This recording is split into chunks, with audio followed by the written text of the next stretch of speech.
Thank you for the traveling mercies you have granted to us all from far and near. Lord, we acknowledge you as our source in Delta. We therefore commit these 3 days into your hands. We ask, dear Lord, that you will take control. We pray for every participants and the facilitators, that you may endow us with wisdom. Wisdom like you gave to Solomon, so that the outcome, the learning outcomes, the results from this investment, economic and investment summit will be such that we bring about greater progress for the good people of Delta State and for our nation at large. Thank you for hearing us. For in Jesus' precious name we pray. Amen. Please, let's be seated.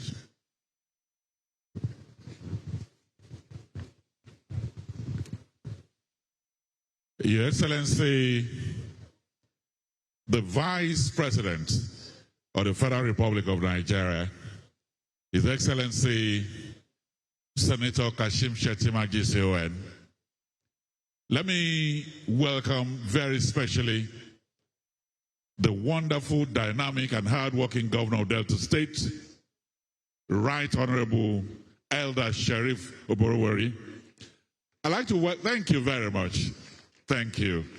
Thank you.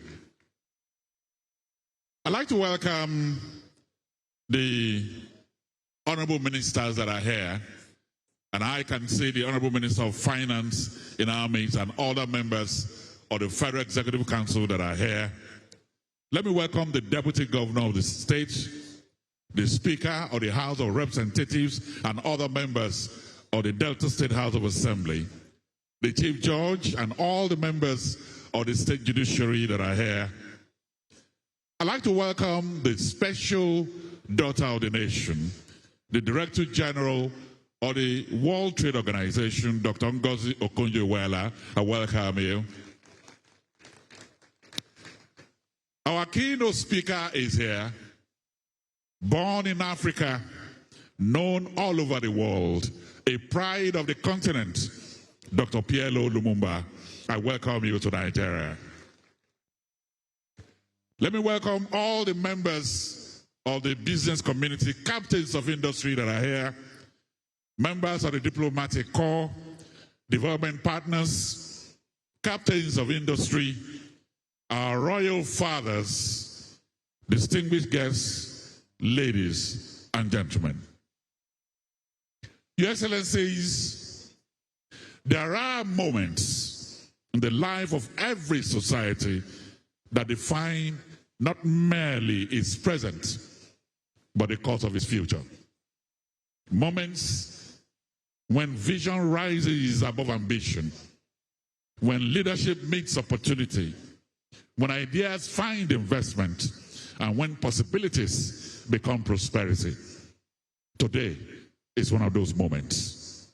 Today we gather not simply to inaugurate another summit, we gather to unveil a bold economic vision, to strengthen strategic partnerships, to inspire confidence.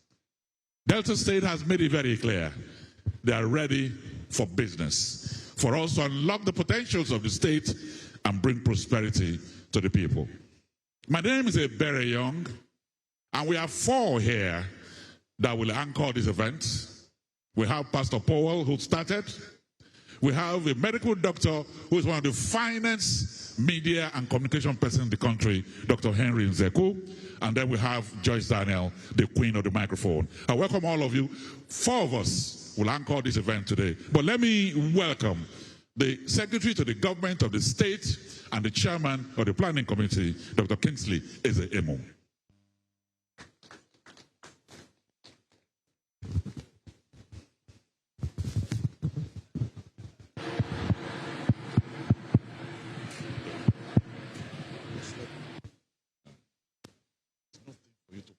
I'll just...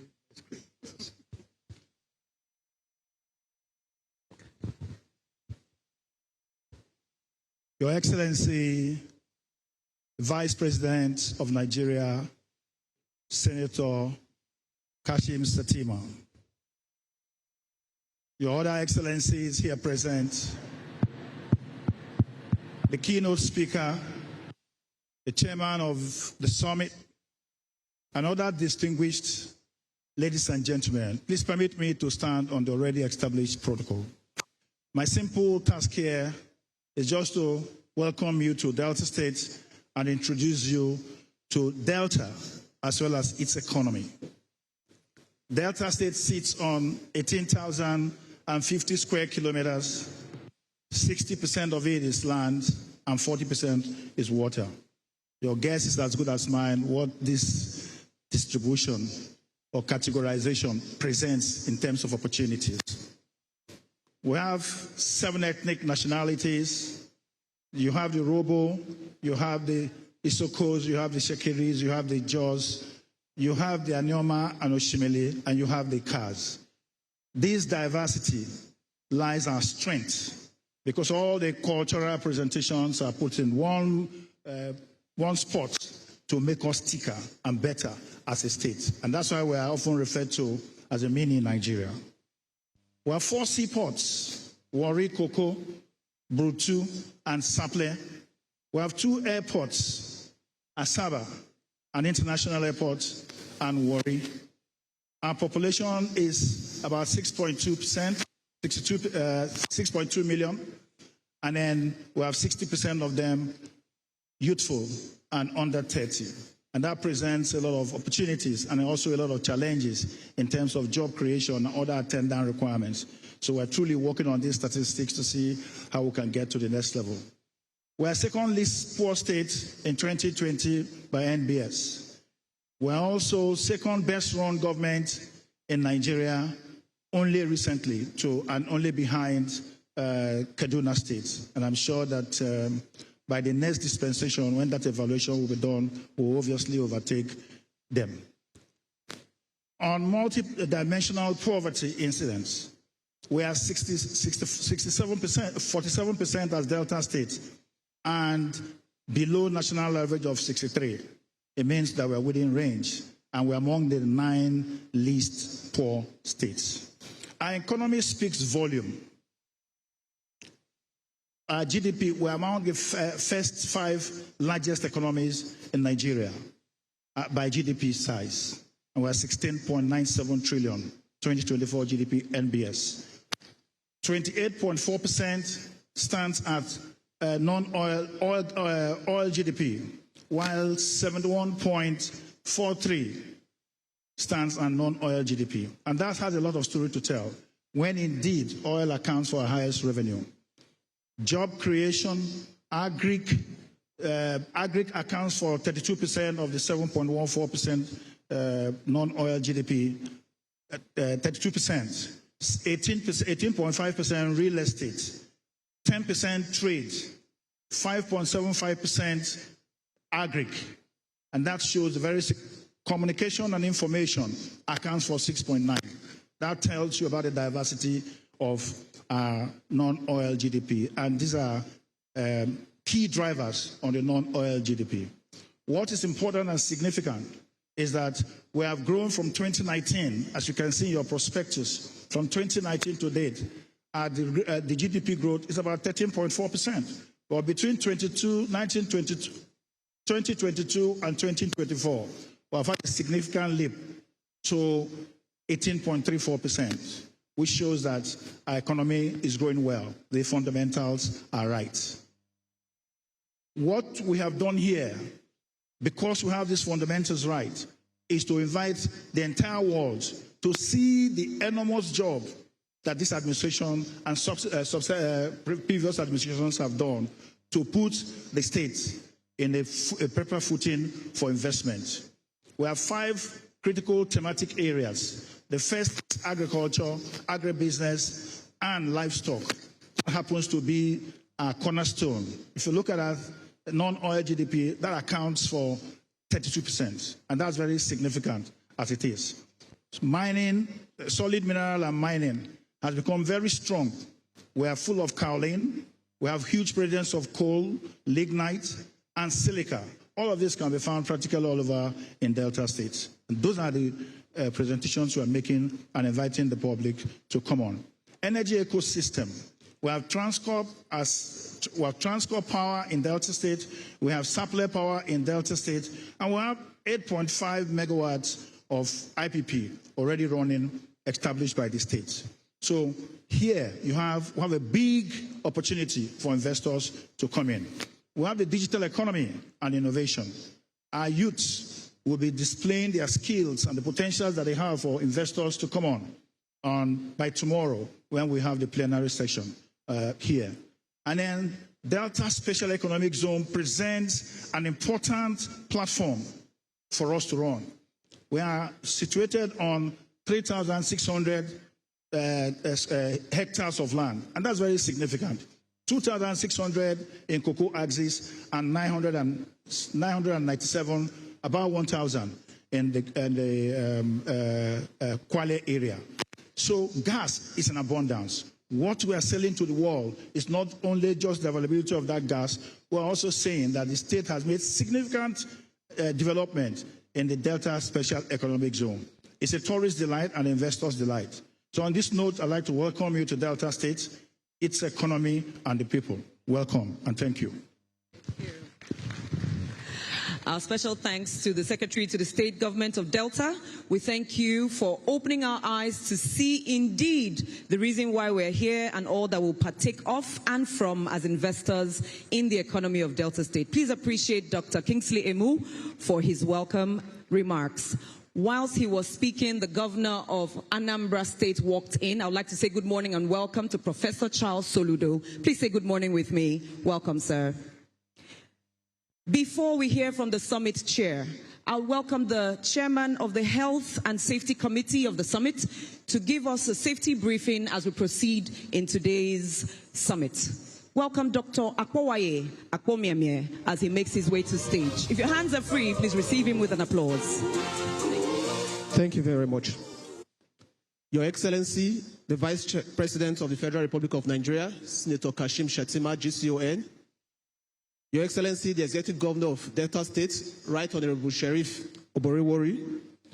Please permit me to stand on established protocol. On behalf of the Health and Safety Committee, I welcome you to the 2026 Delta State Economic and Investment Summit. Before we commence today's proceedings, I would like to take a few moments of your time to highlight some important safety information. Your safety and well-being remains our highest priority all throughout the summit. Please take note of the following. We do have medical personnel and mobile clinics at designated areas throughout the event. If you feel unwell or you notice someone that requires medical attention, kindly alert the nearest official around you and they will inform our emergency officers who will respond immediately.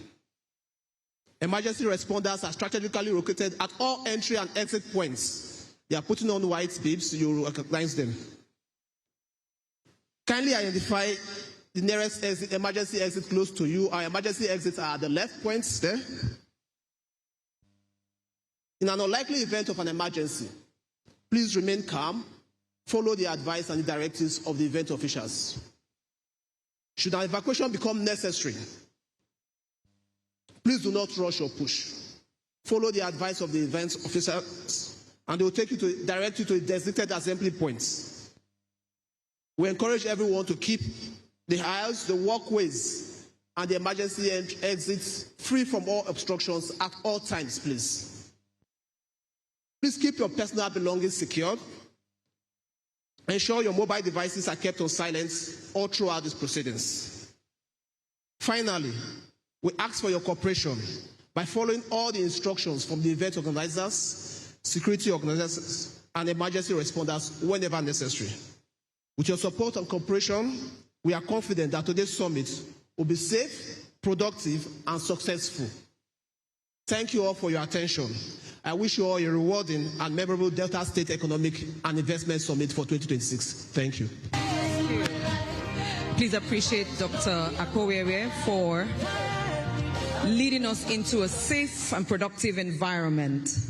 It is my joy and my honor to bring up on stage a man who has spent over 4 decades proving that Delta State is beyond producing oil and gas, but also to build companies based on it.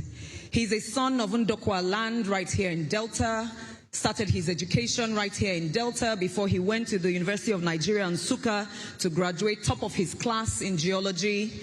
Started his career in 1980 as a well site geologist with NNPC. Grew his career to found Platform Petroleum in 2002, one of Nigeria's 24 marginal field awardees to actually bring its field into production. And of course, that field is situated right here in Delta State. By 2010, he went on to co-found Seplat Petroleum and served as its pioneer chief executive officer. He has built into Nigeria's preeminent indigenous oil and gas independent, achieving the great feat of dual listing on the Nigerian Stock Exchange and the London Stock Exchange. Today, he serves as founder and executive chairman of the AA Holdings and sits on the board of the NNPC by presidential appointment. Colleagues who know him and have worked with him say he's methodical and meticulous, and he has brought these traits to serve as the chairman of the summit. Please welcome for his remarks our chairman today, Engineer Austin Avuru.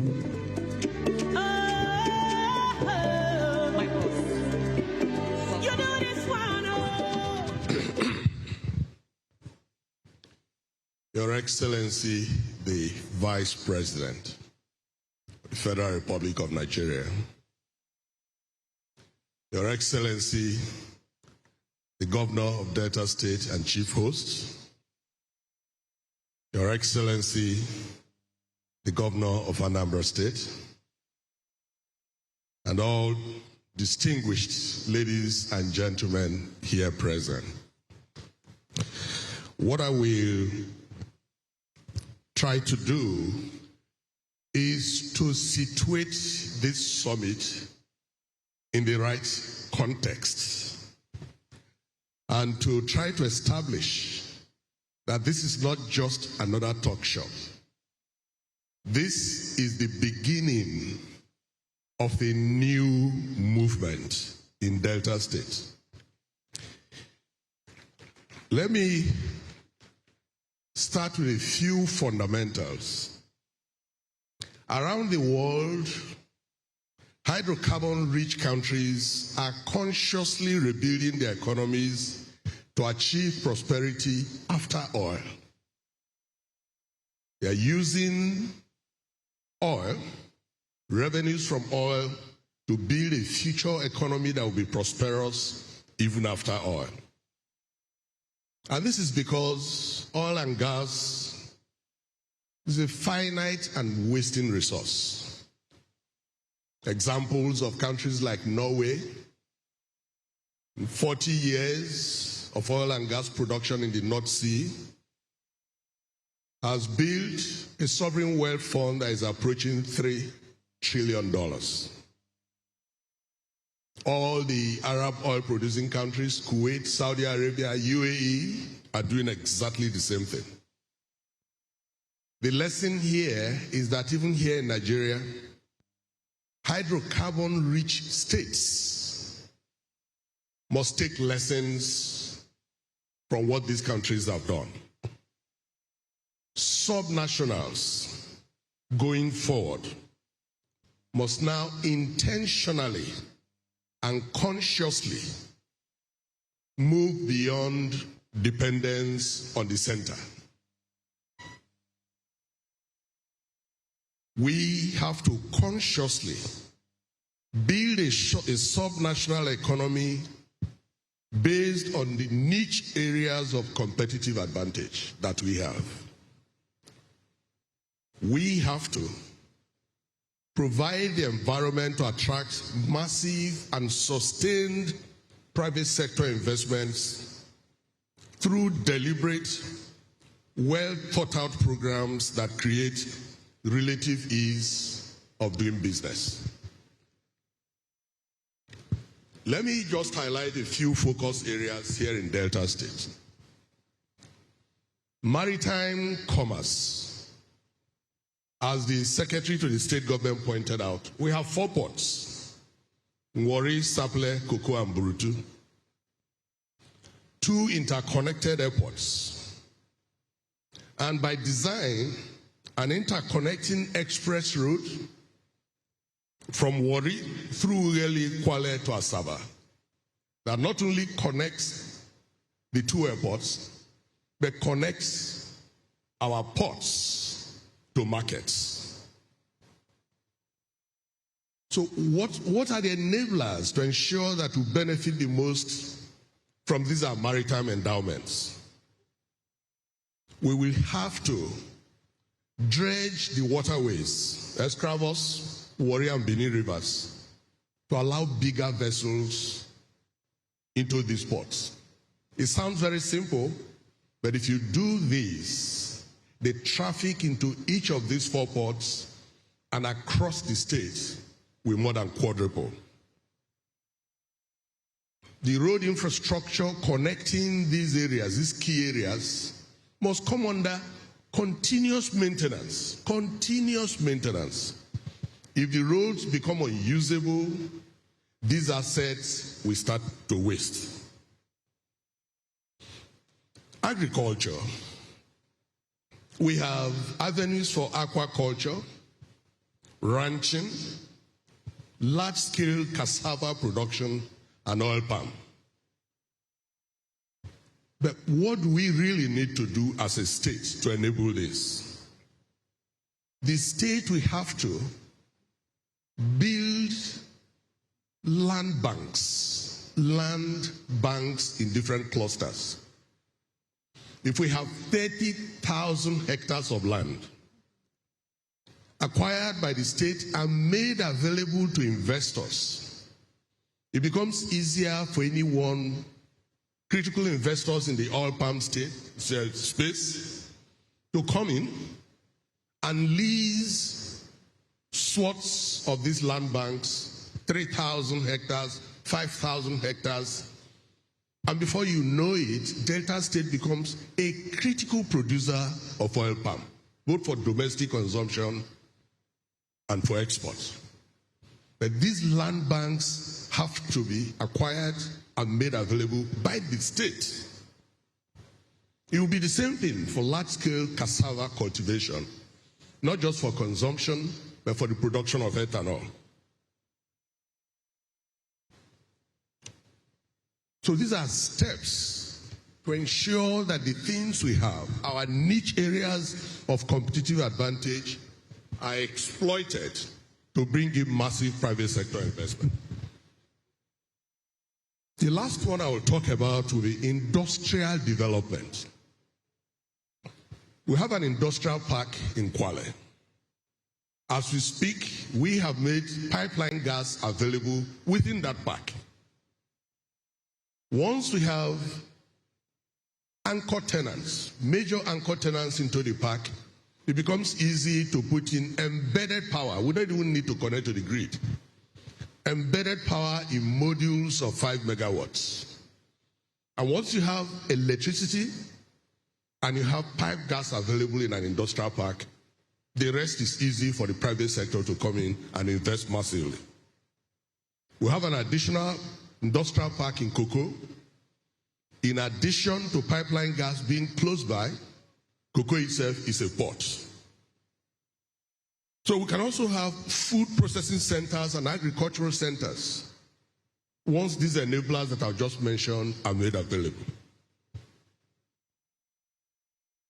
So what will His Excellency the Governor focus on going forward? He has spent most of his first term providing critical infrastructure for the state to take off. The Secretary to the State Government alludes that the state is very prosperous. No, we are just taking off. So what are the key enablers that His Excellency will focus on? We can't get any of these things done without security. His Excellency will have to invest heavily on security. This state must be safe for all of us to live, work, and prosper.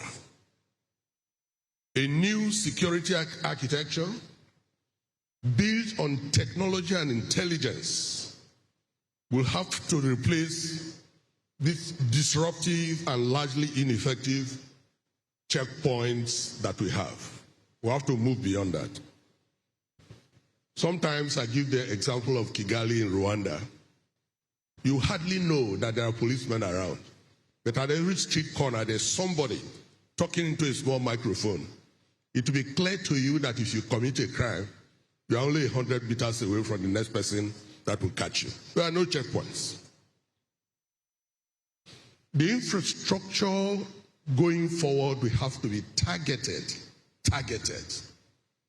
We're not just going to be building roads, connecting villages and towns of well-known people. That's okay.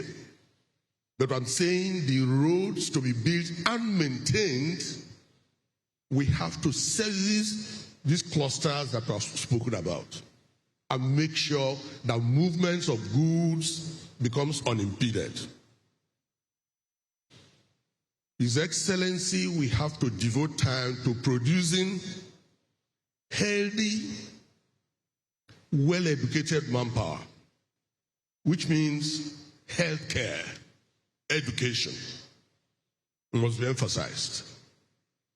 In the end, when we focus on these enablers, we must have a one-stop shop, very professionally run one-stop shop where investors can knock, pick up all the information they need, go back, whether you're applying for swaths of land or whatever it is, you have a one-stop shop where you be attended to professionally, and you come back into this safe state and invest.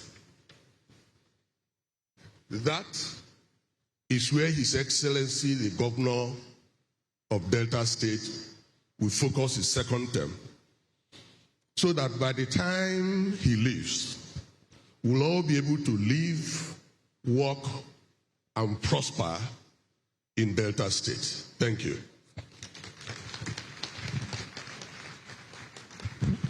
I think it deserves a better round of applause. That has been Mr. Austin Avoro, a geologist by training.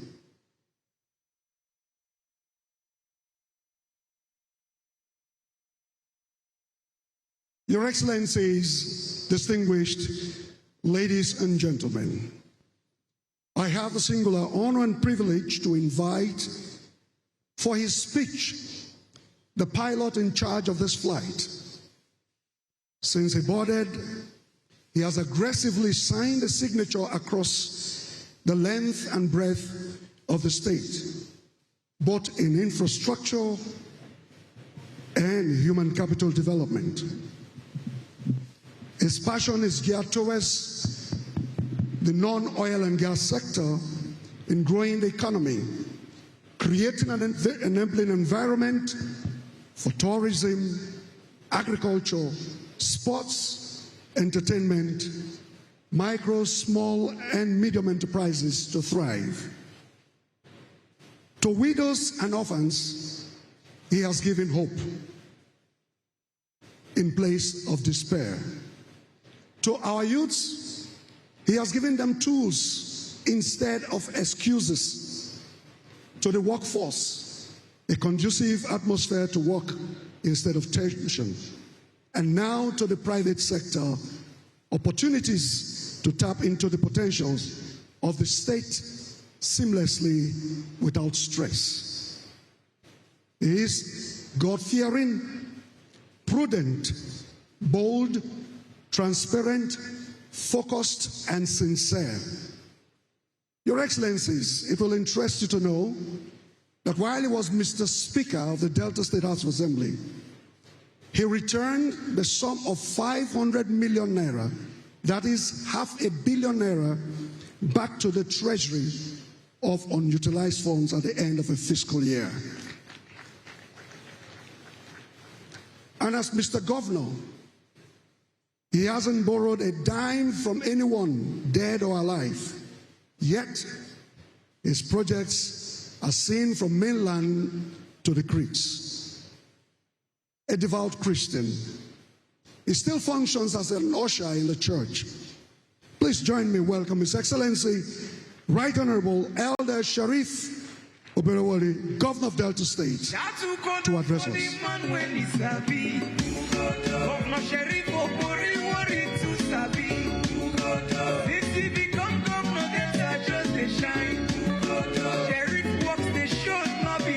Thank you very much. Thank you very much. Your Excellency, Senator Kashim Shettima, GCON, Vice President of the Federal Republic of Nigeria.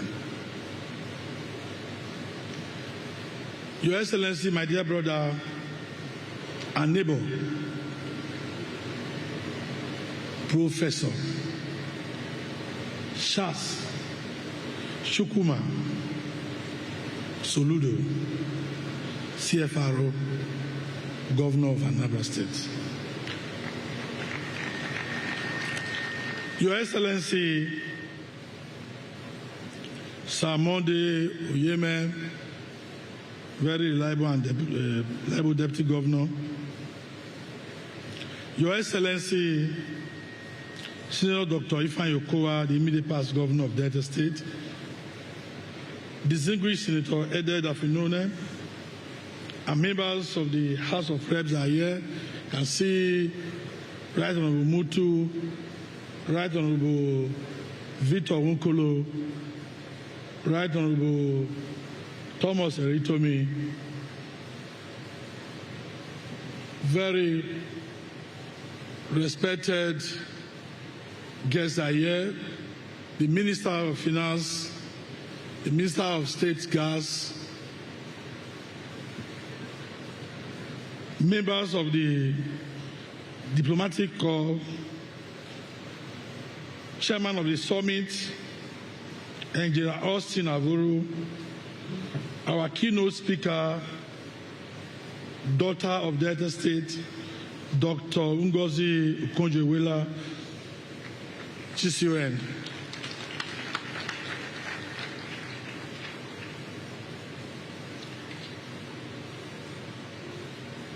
Our guest, Professor Patrick Otieno Lumba,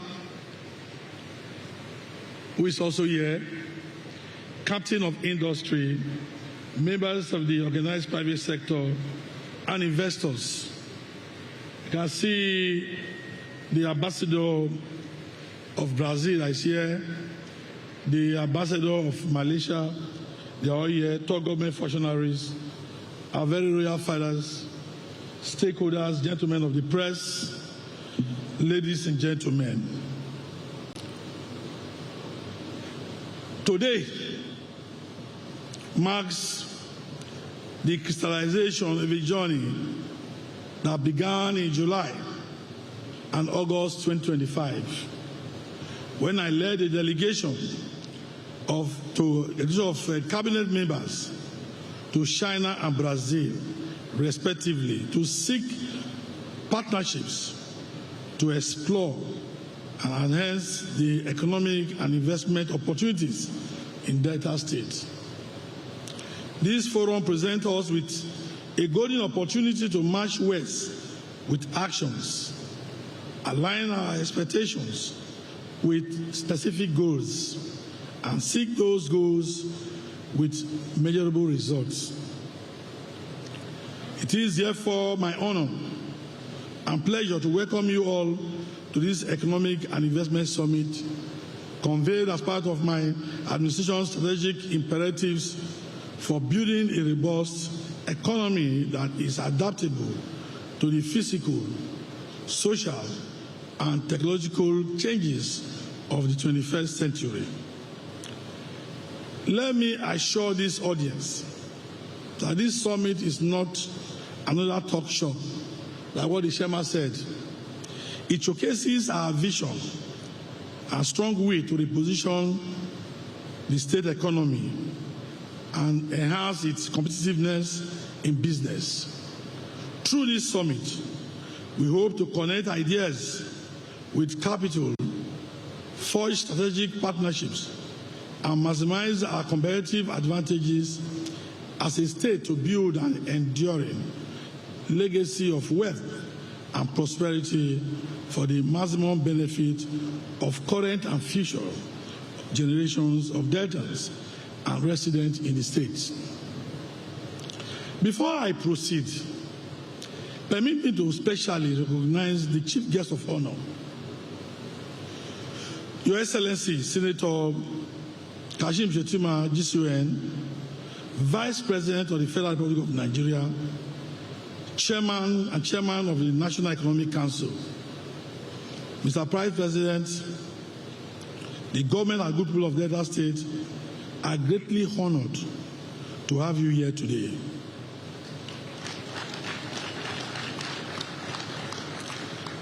I commend your calm disposition, your intellectual acumen, exemplary leadership,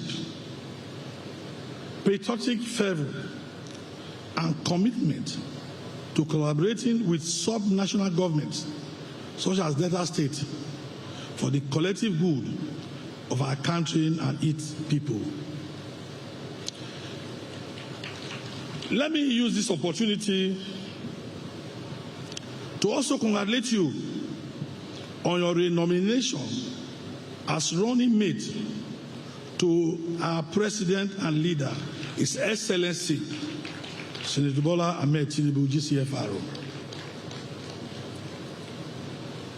I extend my profound gratitude to our keynote speaker, Dr. Okonjo-Iweala, GCON, a globally renowned economist and proud daughter of Delta State, for graciously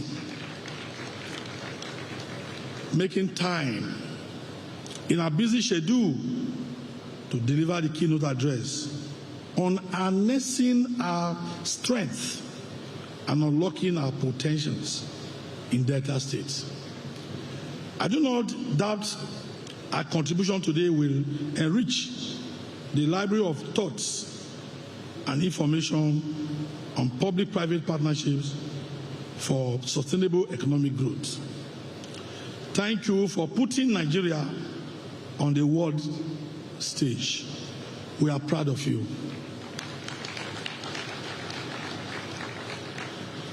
It is my honor and pleasure to welcome my brother governor, who is guest of honor, Professor Charles Chukwuma Soludo, CFRO, the governor of Anambra State, for this summit. Your Excellency, I thank you for this heartwarming display of solidarity and support. You're always attending my invitations. God will continue to bless you, sir. Also adding color to this event is the Honorable Minister of Finance and Coordinating Minister of the Economy. Thank you for coming. Minister of Livestock Development, Minister of Petroleum Resources, Gas, and the Permanent Secretaries representing the Ministry of Solid Mineral Development and Steel Development. Dear Honorable Ministers, I wish to put on record that your presence here is a great source of encouragement and inspiration. I recognize the presence of members of the diplomatic corps who have come to honor us with their presence. We also appreciate the group from Brazil, led by Roberto Gianetti, and director from Brazil Investment Promotion Commission, APES Brazil, and also delegation of Chinese investors, especially those who are already investing in cocoa free trade zone, for honoring our invitation. Chairman, There are also an anchor, people already, maybe not partly brief. We have people already coming to invest in that cocoa free trade zone. And I also know that you also discussed with me that you're also interested. You also want to invest there. So thank you very much. We are equally honored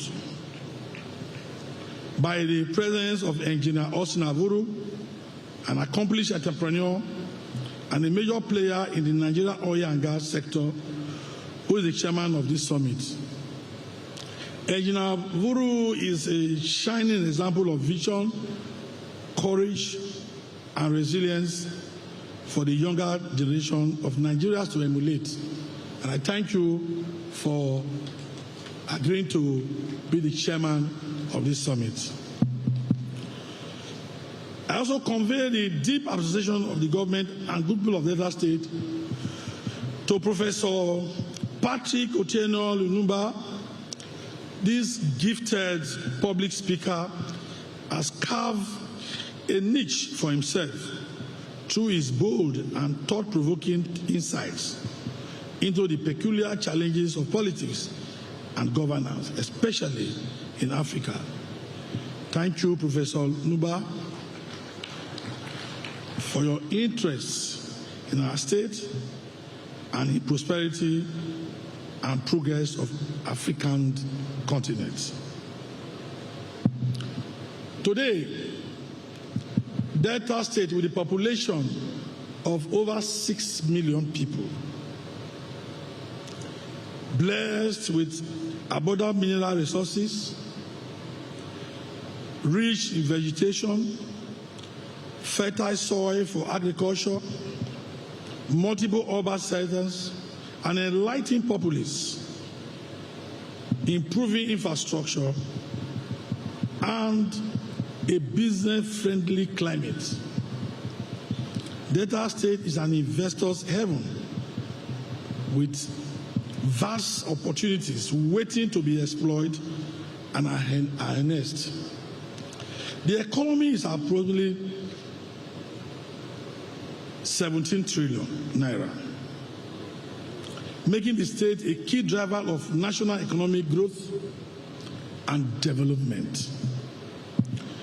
Delta State connects major markets across Nigeria, serving as a gateway to the southeast and linking directly to Lagos, the nation's business capital.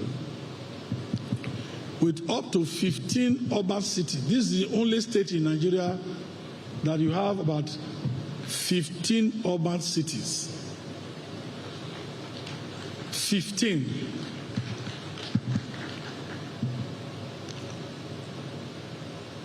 Its greatest asset remains its vibrant, hard-working people, celebrated at home and abroad for their industry and ingenuity.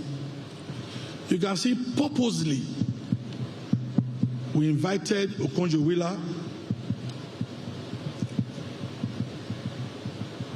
to give the keynote address because it's one of our own that we have exported out to go and do wonder.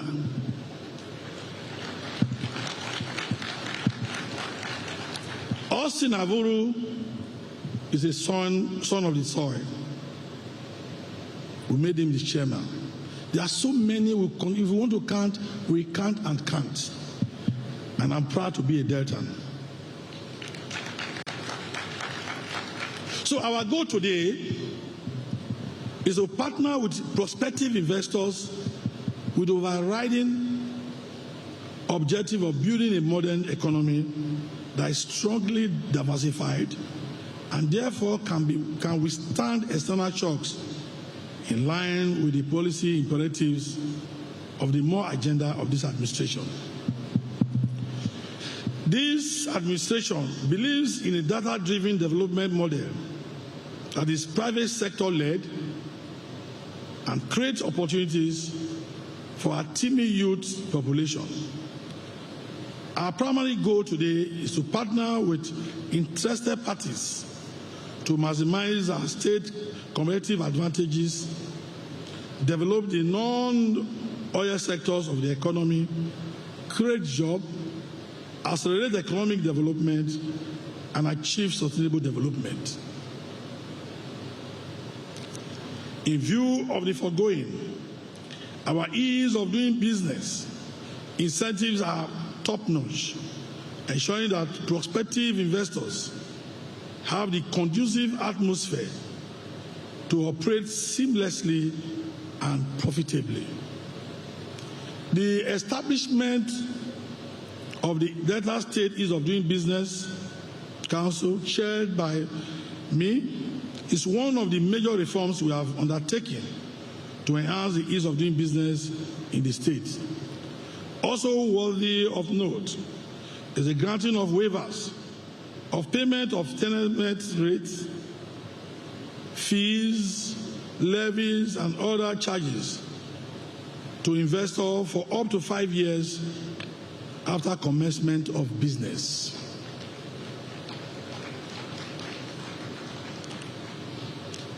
The agro-industrialization plan of this administration, as contained in the MOU agenda, provides ample opportunities for profitable private sector investments in commercial agriculture and agricultural value chain. Investment opportunities abound in the value chain production of cassava, oil palm, rice, potato, and other cash crops. It is my pleasure to announce that in preparation for this summit, over 12,000 hectares of farmland have been earmarked for agricultural development for prospective investors. And in addition, Delta State has a coastline of 163 kilometers suitable for development of a thriving marine economy. As one of Nigeria's leading oil and gas producing states, Delta State possesses abundant natural gas reserves alongside substantial renewable energy resources, creating a strong foundation for a diversified energy economy. Investment opportunities abound in gas-fired power plants, embedded and captive power systems, solar farms, mini-grids, MOUs and waste-to-energy projects, hydro power, energy storage solutions, rural electrification, and the manufacturing and assembling of renewable energy components to support existing and potential enterprises in the state. It is also pertinent to point out that this government has prioritized sound public financial management anchored on careful budgeting, fiscal discipline, judicious allocation of resources, transparency, and accountability matched with excellent service delivery. Hence, despite the huge investment in improving public infrastructure, we have not borrowed a kobo from any bank, and we will not intend to borrow. Underscoring our commitment to fiscal discipline and prudent financial management. What this means is that prospective investors are coming to a state that is financially stable and provides an enabling environment for them to operate without let or hindrance. In line with the fourth pillar of the MOU agenda, which is enhanced peace and security, we have strengthened the security architecture in Delta State. And that's why we brought you to become the chairman, so that you know what we are doing, so that you don't look like if you are those in diaspora.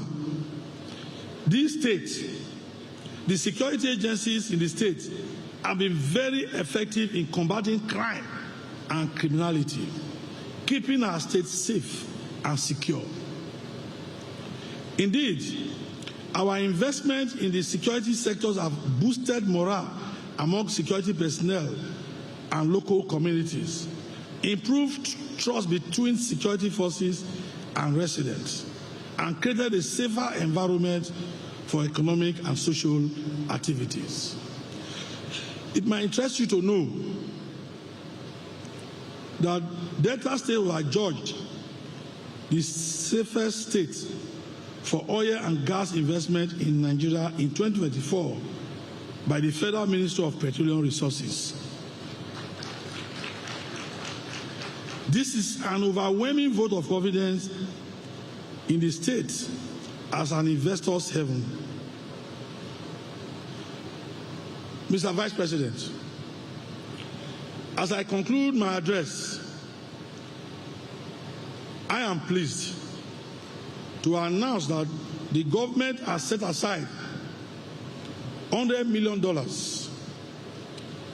approximately $133.8 billion, as viability gap funding to de-risk new investments in the states.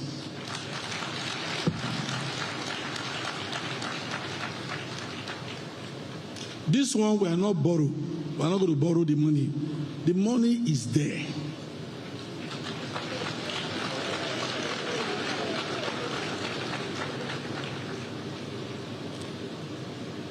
This is a practical demonstration of our total commitment to ensuring that the agreements reached at this summit are executed without delay. As stated at the beginning of this speech, this summit is not a talk show. We are marching west with action. It is my earnest expectation that this marks the beginning of enduring strategic partnerships that will galvanize the massive industrialization of Delta states. Finally, I want to thank Mr. President,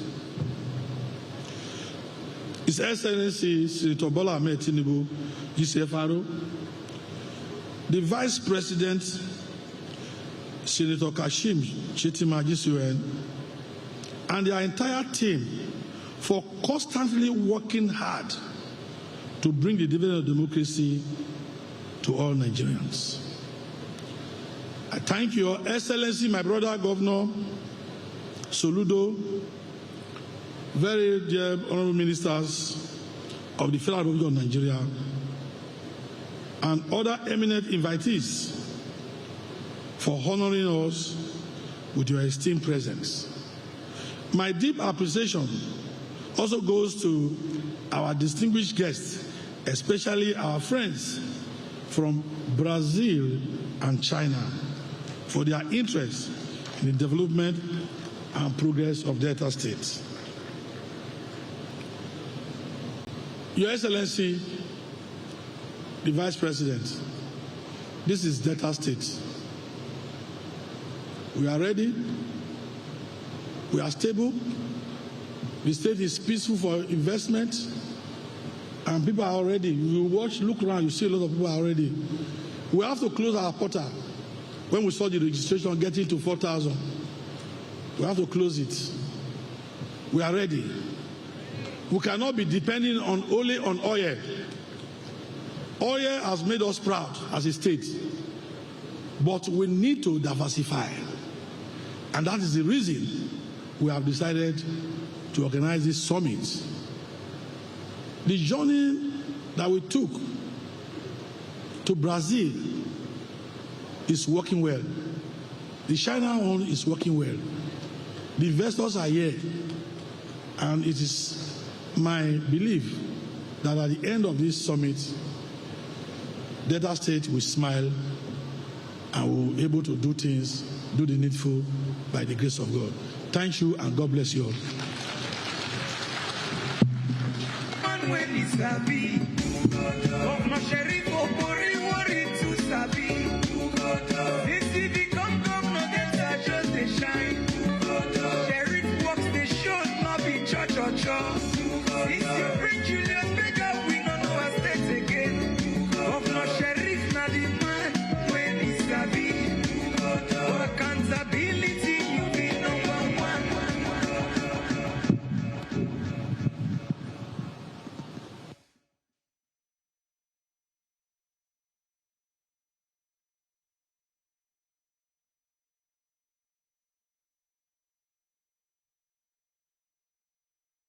kodo for governor when he sabi. Sheriff they walk not be judge for us. We ask God for better governor, he give us sheriff. Delta Central, not answer sheriff and right in there. That's why Deltas are saying Ukodo is better. Shout Ukodo for the man when he sabi. Governor Sheriff Oborevwori to sabi. This he become governor, Delta just they shine. Sheriff works they show, not be judge. All right.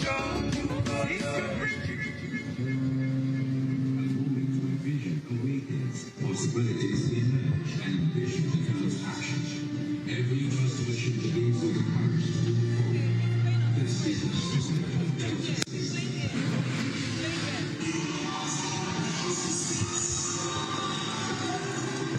Bold, resilient, forward-looking, a safe in business future with confidence, determined. It's the way they set it up.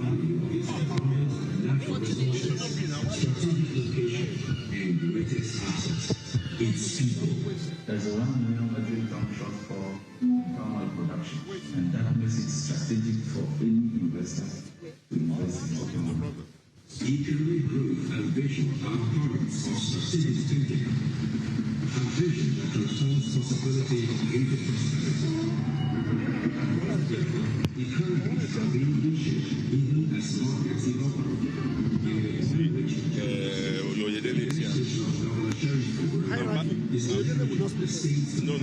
Oyedele is geopolitical location to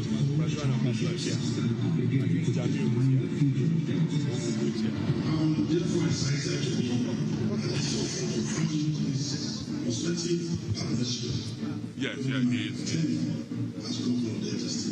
At a defining moment in Nigeria's economic journey, what we are seeing coming out of Delta, we can rest assured that you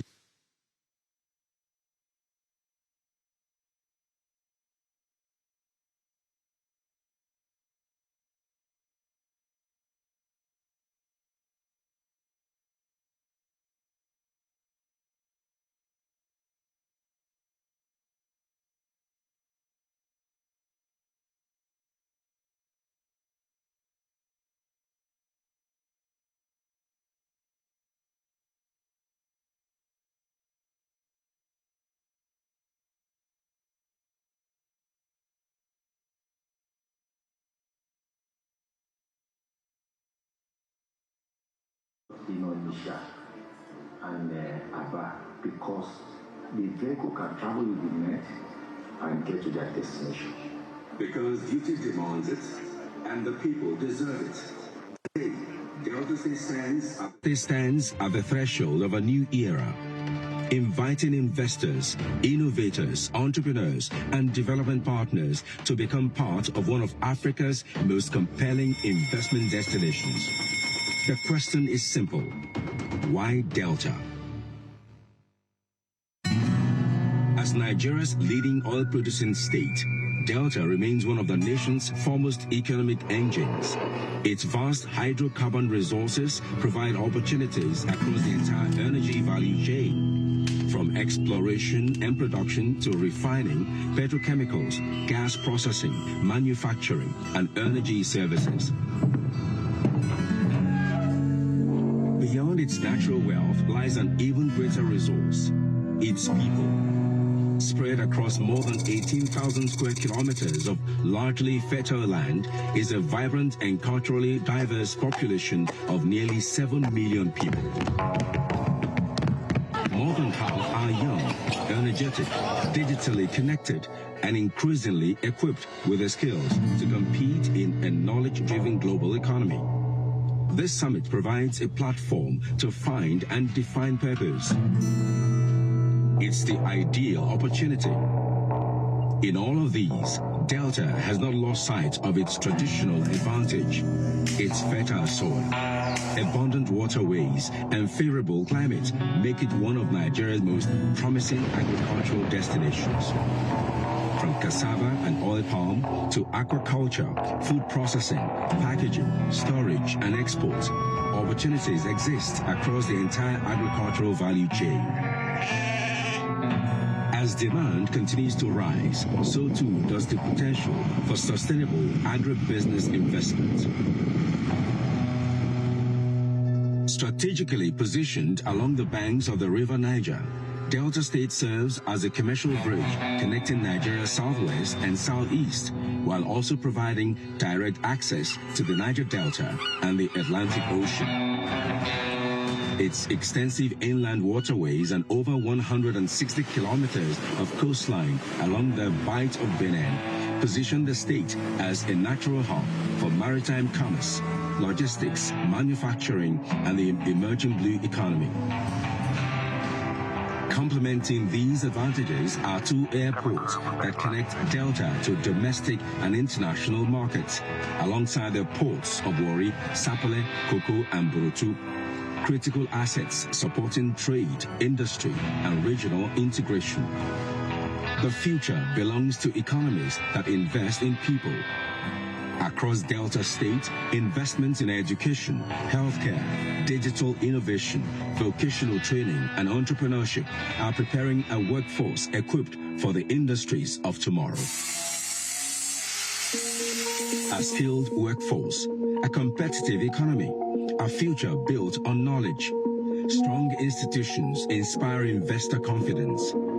Through the Delta State Investment Development Agency and the Ease of Doing Business Council, the government continues to simplify investment procedures, strengthen public-private partnerships, and improve the overall business environment.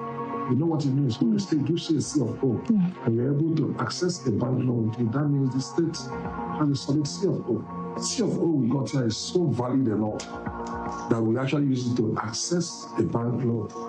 We started with 84 rooms, and now we have expanded from 84 to 140 rooms with other apartments. Anybody that wants to come to Asaba to invest and follow what we are doing, we do well. We already have a government that have put infrastructure, that have put reform that's going to protect us. That's the confidence we have. Few projects better illustrate Delta's industrial ambition than the Delta Special Economic Zone, which oversees the Cocoa and Kwale Free Trade Zones. The Kwale Free Trade Zone, strategically located in Kwale and sitting atop vast natural gas reserves, offers industries access to reliable energy, the lowest priced comparative gas cost in Nigeria, overall competitive operating costs, and abundant raw materials.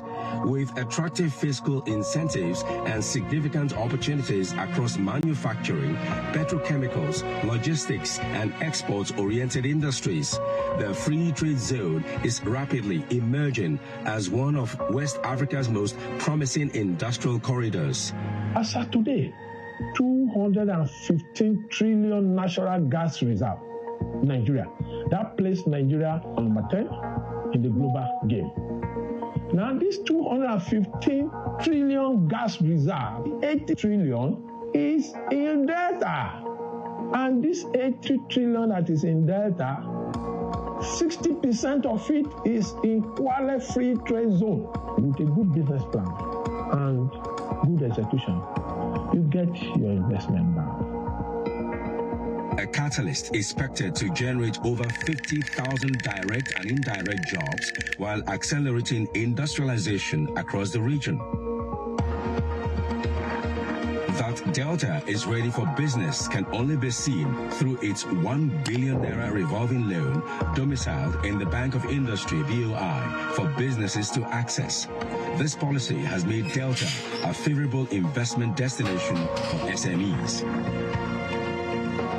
The vision is central to Delta's growth as SMEs are the foundation of modern commerce and account for over 90% of businesses globally, while providing more than 70% of all employment. The revolving loan is offered at single-digit interest rates, less than 10%. Business owners can access between 20 million and 50 million naira for business expansion and working capital. There will be no better place to invest your money than Delta States. Before now, we used to be mainly into the oil and gas, that we had to diversify our source of income to support the food security agenda. Economic growth flourishes where confidence exists.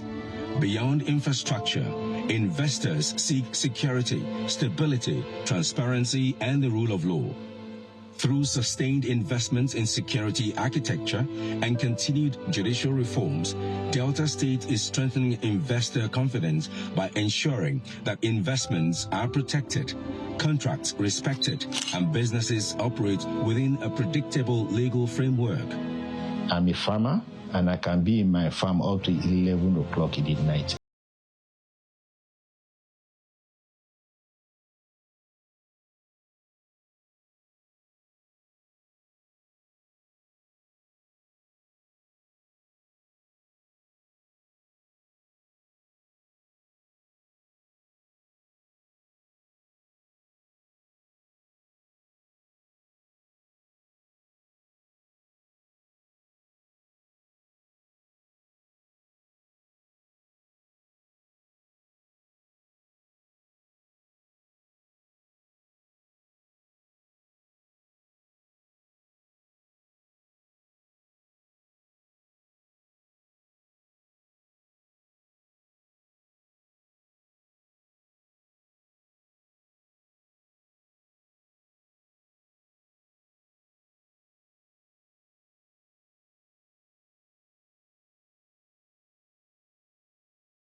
Embrace partnership. Turn opportunity into enterprise. Enterprise into prosperity. And prosperity into a lasting impact. Harnessing our strength. Unlocking our potential. Welcome to the Delta State Economic and Investment Summit 2026.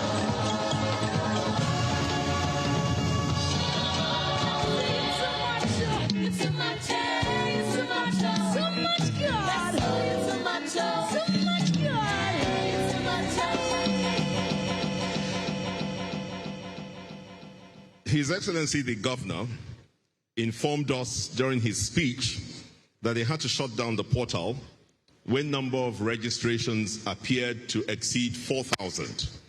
Listening to the applause you've just given to that documentary, it doesn't appear that that's the applause from over 4,000 people in this hall. And I think we can even do better. Only the Chinese and the Brazilians are applauding now. Delta people, Nigerians, are you here with us? If you're here, make some noise. Let's get some energy going.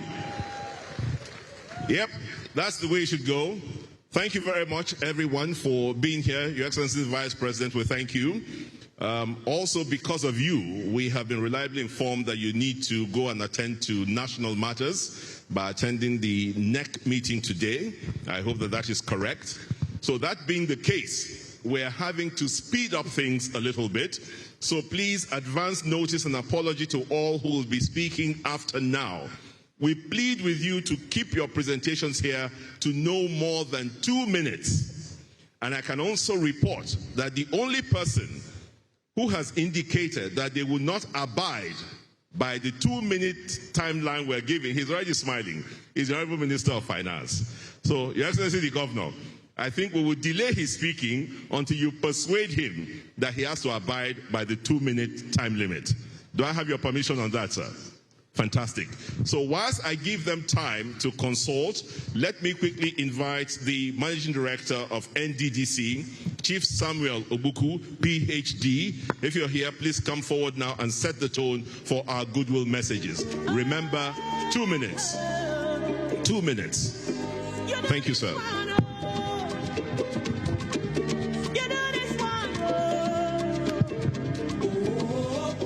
Your Excellency, the Vice President of the Federal Republic of Nigeria, is Senator Kashim Shettima, and also the presidential running mate of the All Progressive Congress, Your Excellency, the Governor of Delta State, Right Honorable Elder Sheriff Francis Oborevwori, the governor of Anambra State, His Excellency Chukwuma Soludo, members of the National Assembly, ministers, please permit me to rest on a well-established protocol, just as we are asked to make sure we speed up our goodwill message. Your Excellency, the Governor of Delta State, I want to say thank you for convoking this Economic and Investment Summit. The summit is not only meant to serve Delta State, but it is meant to serve Nigeria and the Niger Delta. Because I believe this is a prelude among your colleagues, especially in the region. And this is the first I am attending, so I have to say thank you for setting the pace. I can also confirm that the governor is not only just convoking this summit for the sake of gathering people to deliberate on the potentials in Delta State, but I can also confirm that the governor is also ready. Because the governor, while he has been on the saddle, has actually deepened the infrastructural development in Delta State in preparation for investors. So I can assure all investors that are here that feel free to come and invest in Delta State. Feel free to come and invest in the Niger Delta, because the Niger Delta right now is the safest part of Nigeria. Thank you very much. Thank you, Chief Samuel Ogbuku, PhD, Managing Director, NDDC. Let me quickly invite for his own goodwill message, Engineer Jamiu Ibrahim, MNI, OON, National President of NASIMA and Chairman of the Organized Private Sector of Nigeria. Engineer Jamiu Ibrahim, thank you, sir. 2 minutes, please bear with us.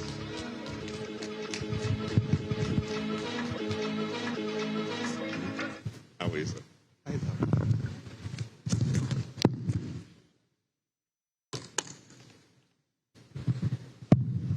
2 minutes. Your Excellency, Senator Kashim Shettima, GCON, Vice President of the Federal Republic of Nigeria, and the great promoter and supporter of the organized private sector, Your Excellency, Right Honorable Sheriff Oborevwori, Executive Governor of Delta State. Your Excellency, I practice all through the night to be able to say and pronounce your name correctly. I hope I did not damage it. Your Excellency, the Governor of Anambra State, Professor Charles Chukwuma Soludo, honorable ministers who are here, please, I apologize that because of time, I will not be able to call you individually. But let me recognize the chairman of today's occasion, Engineer Austin Avuro, a friend, a classmate, and a founder of Seplat, one of the most successful oil and gas companies in Nigeria. Let me recognize our mother, the Director General of the World Trade Organization, Dr. Okonjo-Iweala, GCON. We recognize you. And let me also recognize all of you who are present and permit me to recognize what the Master of Ceremony has described as captains of industry, but we would like to say generals of industry, because after 25 years of working hard to promote industry, you have been promoted since last year. Leaders of the organized private sector, I recognize all the members of NASIMA and DASIMA who are present.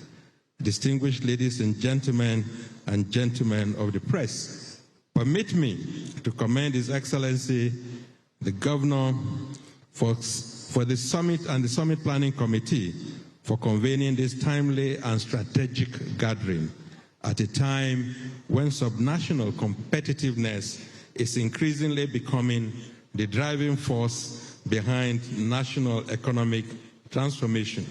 This summit, therefore, demonstrates Delta State's commitment to positioning itself as a preferred destination for investment, enterprise, and sustainable development. I would like to leave one challenge to His Excellency the Governor, that please look beyond Nigeria and try to compete with countries outside Nigeria. One of the key words that we'd like to add in closing is a one word, one enterprise, labor-intensive village enterprises to take care of the teeming population for inclusive growth, in our country.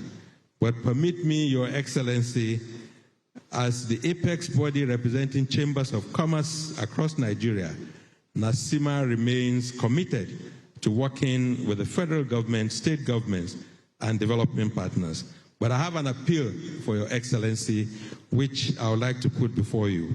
Permit me to draw your attention to an issue that is of considerable importance to the organized private sector in Delta State. We humbly appeal to your administration to reinforce its partnership with organized private sector by granting the Delta Association of Chambers of Commerce, Industry, Mines, and Agriculture, DASIMA, the exclusive use and uninterrupted use of the DASIMA City Chambers building for your kind permission, sir. On behalf of NASIMA, therefore, in closing, the organized private sector of Nigeria, I congratulate the government and the good people of Delta State on this important initiative. We wish the summit fruitful deliberations and every success in advancing a more prosperous, competitive, and investment-friendly Delta State, one that is truly harnessing its strength and unlocking its potential. I want to thank you all. May God bless Delta State. May God bless the Federal Republic of Nigeria, and may God bless and protect our federal and defense forces. Thank you very much for this opportunity. Thank you very much. And this way, sir.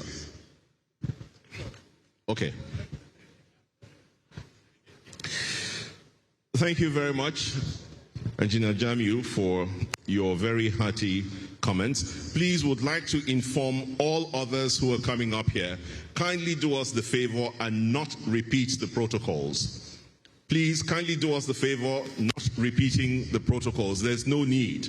We already know who's here and everyone has been appropriately recognized. Before I bring up the next speaker, let me quickly recognize the Executive Chairman and Chief Executive Officer of the Presidential Initiative on Compressed and Natural Gas and Electric Vehicles, PI, CNG, and EV. His name is Barrister Ishmael Ahmed, OON. Where is he? Barrister Ishmael? You need to rise to your feet, yes? Okay, maybe you should come here. They need to see you. I know the Vice President knows you already. Just come, let's see you and applaud you. This initiative, presidential initiative, has donated 5 CNG buses to Delta State as a startup, and they have promised that more will follow. And that is the gentleman who is at the head of the Presidential Initiative on Compressed and Natural Gas and Electric Vehicles, Barrister Ishmael Ahmed, OON. Thank you very much. All Deltans appreciate you for what you have done and what is to follow. Let me therefore quickly, you have been told that I think August last year, our very hard-working governor was on a tour of many countries, and Brazil was one of those countries. And to underscore the importance, the Brazilian ambassador to Nigeria, His Excellency Carlos Jose Garcete, is here with us this afternoon. We would like to invite His Excellency to come forward and deliver his goodwill message. Please, a round of applause for the Brazilian ambassador to Nigeria. Thank you, sir. Thank you.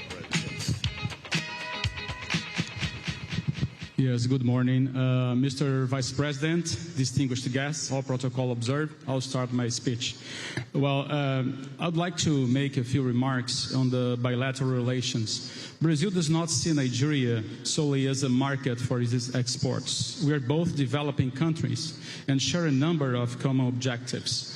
Brazil's exports to Nigeria are primarily agricultural products, of which raw sugar is the most significant.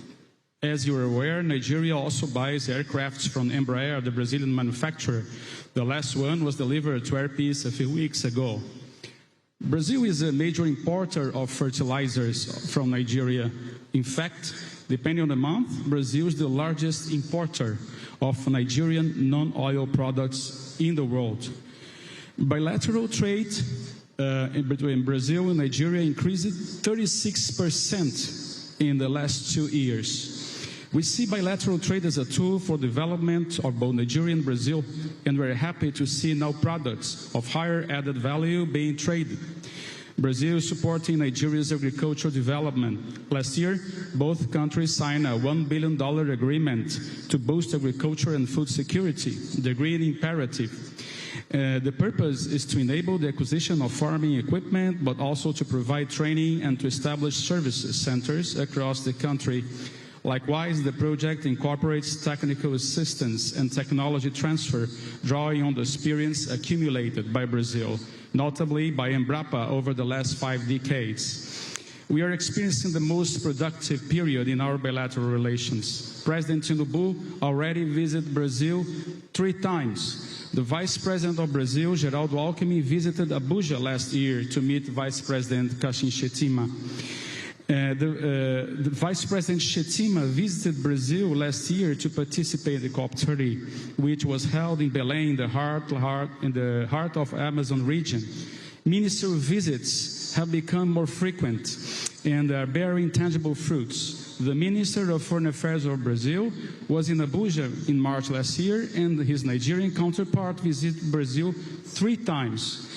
Last month, the Minister of Agriculture of Brazil, Mr. André de Paula, visited Abuja and met with Vice President Shettima and the Minister of Agriculture, Abubakar Chiari. The Trade Promotion Agency of Brazil, APEX, led a groundbreaking mission to Abuja last year, bringing together 60 representatives of companies from 43 economic sectors. We're pleased to see the private sector building upon governmental initiatives and agreements.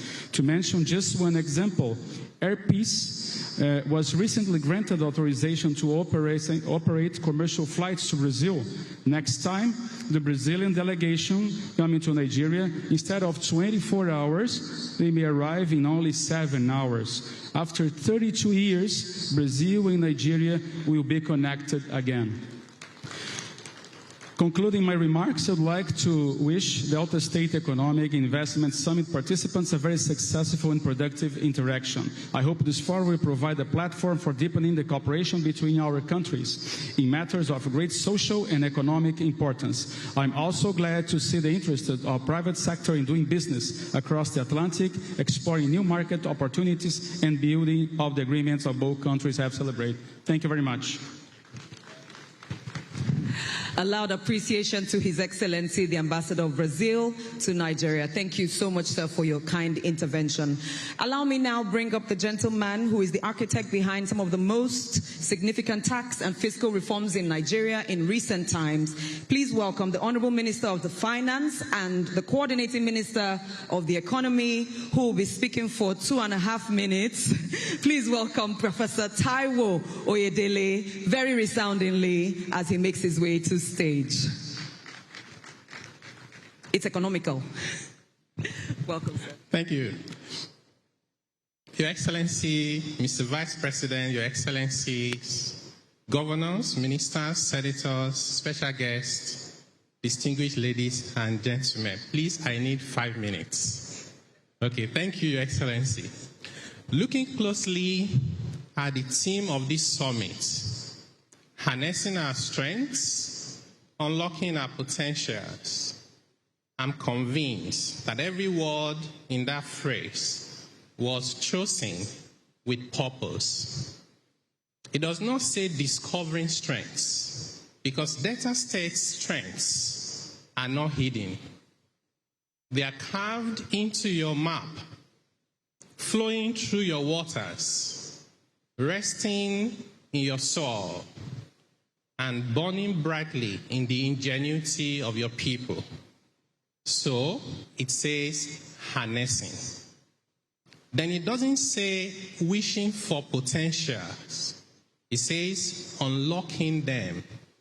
A bold declaration that the key already exists and that Delta State possesses the courage and readiness to turn the key.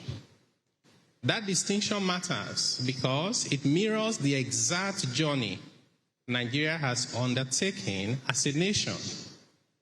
When President Bola Ahmed Tinubu took office, the administration confronted distortion head-on.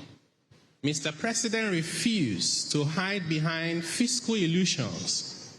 He unified a fractured foreign exchange market, removed a crushing fuel subsidy, reclaiming billions of dollars that once vanished into artificial pricing so they could be invested into hospitals, schools, and in constructing roads. He restored disciplinary monetary policy by ending the excessive printing of money, opaque and multiple windows of exchange rates. And through comprehensive tax reform, we widened the tax base while lifting the heavy burden off the shoulders of businesses, especially small businesses. States and local government now receive unprecedented revenues, enabling them to pay salaries on time, settle pension arrears, while investing in human development and building transformative infrastructure. I share these milestones not to declare victory, but to state a profound truth that macroeconomic stability is the job of the federal government, and that foundation has been laid. The center secures economic stability, the state converts stability into shared prosperity, and local government deliver it as a tangible, higher standard of living for every family. That division of labor is where true fiscal restructuring takes place. Abuja can stabilize a currency, but Abuja cannot operate a processing plant in Ughelli. Abuja cannot address land title matters in Warri, nor can it identify the Isoko farmer who needs an off-taker today. Those decisions, the ones that turn abstract statistics into jobs, thriving factories, and profitable market stores, happen right here.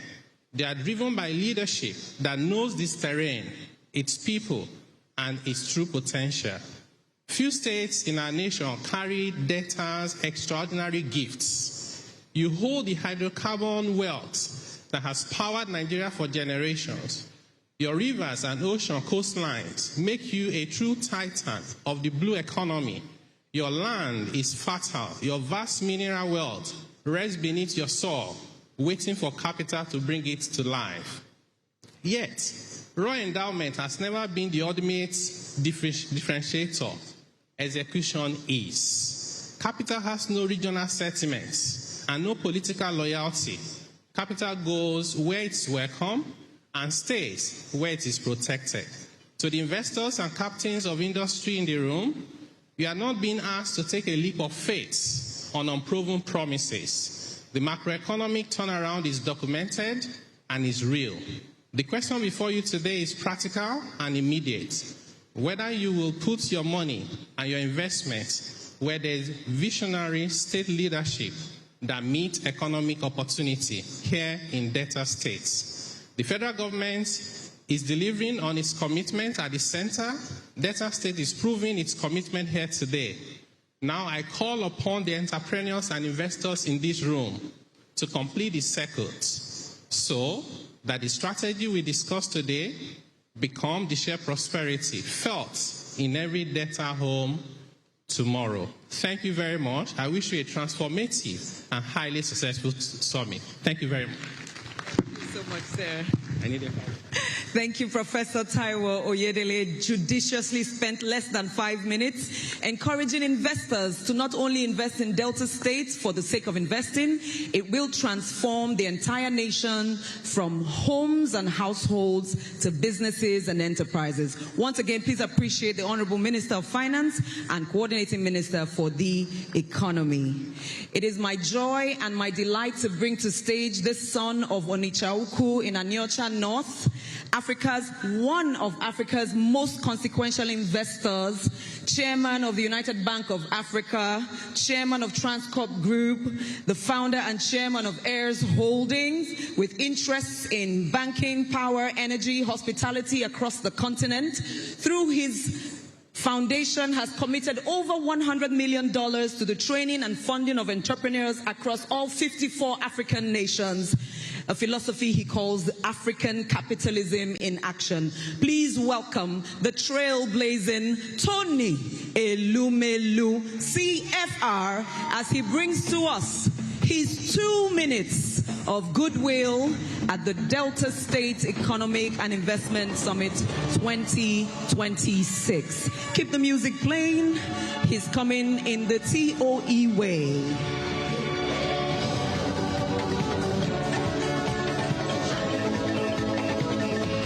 Ladies and gentlemen, keep the applause louder as he makes his way to stage. One more minute. I know they have warned us not to recognize anyone, but our Vice President is here. And I think Mr. Vice President's second state is Delta State. Thank you for coming. I'd like to congratulate our governor, hardworking governor, energetic and young, for what he is doing to help develop our state. On TV, social media, I watch and I see so many things happening in Delta, and it makes me very proud to be a son of the state. I see people who are building estates in Delta State. One day I was watching one, I said, where is this? And later I saw Asabas. This is in Delta State. Your Excellency, well done. All I want to say is Delta is very safe for investment, hospitable, and very receptive to people. As a group, our group, one of the things we do in our group, we're into power generation and power distribution. Everything we discuss here needs to be powered. We need to provide electricity to make sure it works. In Delta State, we have a 1,000 installed electricity generating capacity at Ueli. They call Transcorp Power Ueli. Unfortunately, we do about 500 megawatts a day because of some constrained gas issues and evacuation issues.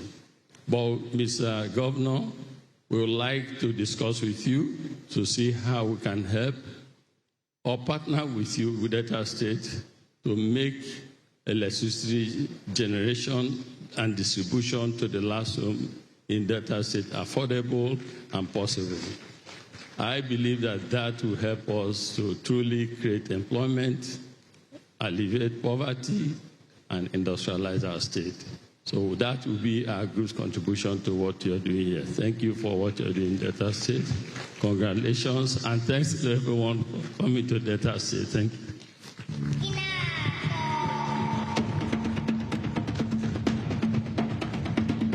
That's Mr. Tony Elumelu, the man that developed the concept of African capitalism. Thank you very much. I'd like to also welcome here very quickly the Managing Director of the Southeast Development Commission, Mr. Mark Okoye.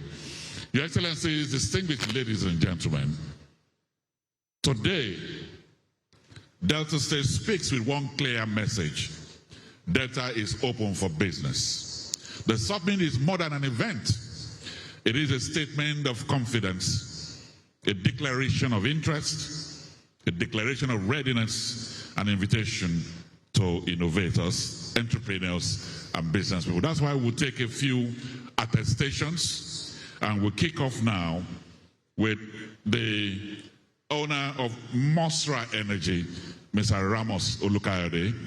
The rule of 2 minutes continues, even with the attestation. Mr. Ramos Olukayode. Okay. Let's clear the path for him, please. Let's clear the path for him. And then Chief Theodore Malu, you'll be the next person. And then finally, Julius Rone. I welcome you. Your Excellencies, my brothers, all protocols observed. In business, we often say capital is courageous, but it's never careless. Investors commit their resources where they find vision, stability, true partnership, and confidence. We have proven coal reserves exceeding 200 million tons in Delta State alone. In Obonkpa, Ugboba, Ukuzu, and Ugbodu. And we are already mining. The Delta State is safe for our mining operations. The cement companies rely on us for their coal supply. Delta State has the largest reserve of coal in Nigeria. Our partnership with the Delta State government to develop 600 megawatts mine-mouth power plant in Obonkpa and the proposed energy and industrial special economic zone in Aniocha is a demonstration of what is possible when government and private enterprise work together with a shared vision. But our ambition goes far beyond building a power plant. Let me put this into perspective. 200 million tons of proven coal reserve in Delta State is not just a geology. It represents over 30 years of continuous, guaranteed baseload power. That is enough continuous electricity to fuel industrial manufacturing. Manufacturing, technology hubs, and processing plants right here in Delta soil without interruption. We are not just lighting up a grid.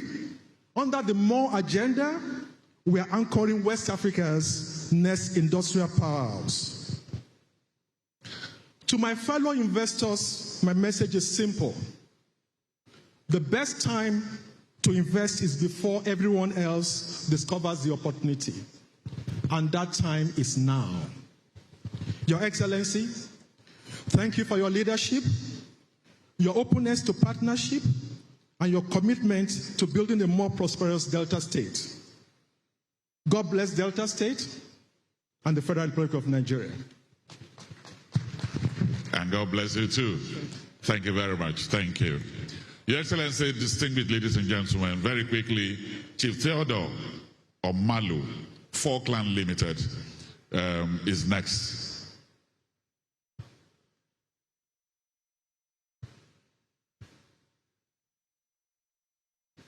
You're welcome. No, two.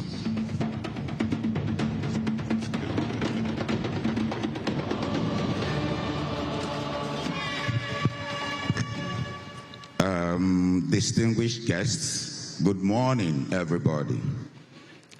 It is a great pleasure and privilege to be here today at this prestigious Delta State Economic and Investment Summit. I sincerely appreciate the Delta State government for creating this platform where government, investors, and the private sector can come together to unlock the enormous potential of this great state. The theme of this summit, harnessing our strength and unlocking our potentials for accelerated economic development, resonates deeply with us because our project, Niger City, is, in many ways, a practical expression of that vision. We are harnessing the potential of River Niger and the Asaba waterfront to create land, new opportunities, new jobs, and a new economic frontier for Delta State. Our company is proud to be undertaking Niger City, an ambitious private land reclamation and waterfront development project along Asaba waterfront. Our vision is to transform underutilized riverfront wetlands into a modern, well-planned economic and urban district that will attract investment, create jobs, expand housing opportunities, and contribute meaningfully to the economic transformation of Delta State. We have had one dredger operating on this project for approximately 2 years to demonstrate our confidence in Delta State, our confidence in the future of Asaba, and our belief in the long-term potential of Niger City. We have also invested in an additional modern dredger to accelerate reclamation process. This is not simply an investment in equipment. It is an investment in a vision, an investment in Delta State, and an investment in the future.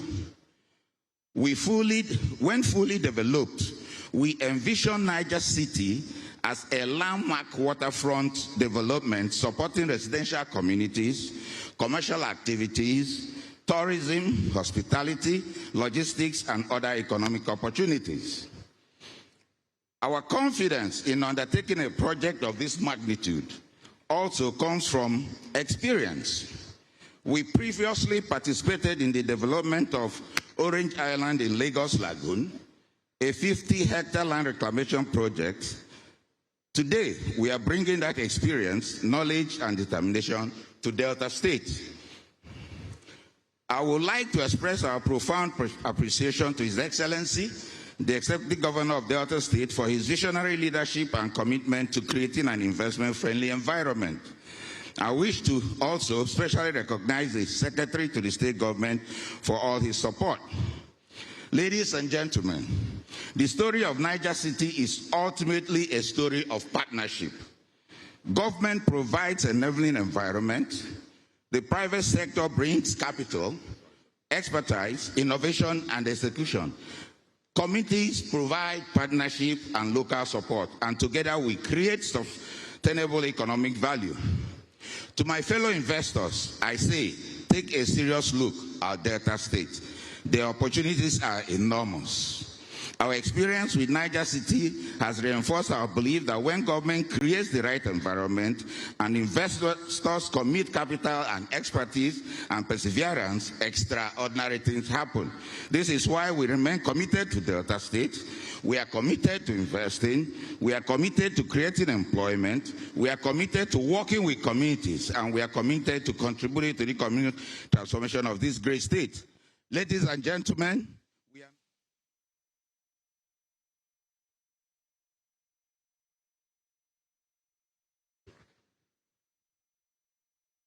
Thank you very much. That's how much we love Delta State as an investor. We appreciate it. Finally, for attestations, let me welcome here Julius Rone OFR, the GMD of UTM FLNG Limited. Julius Rone. Thank you. Your strike tells me that you are going to do 2 minutes. Thank you.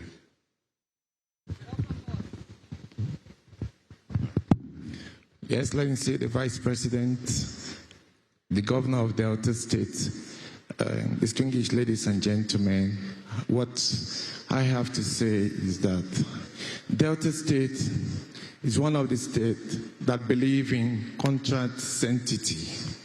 The Governor and the state believe in investment. We are developing Nigerian first floating LNG. Delta State's government in 2022 took 8% at 42 billion. Today, that investment is over 200 billion naira.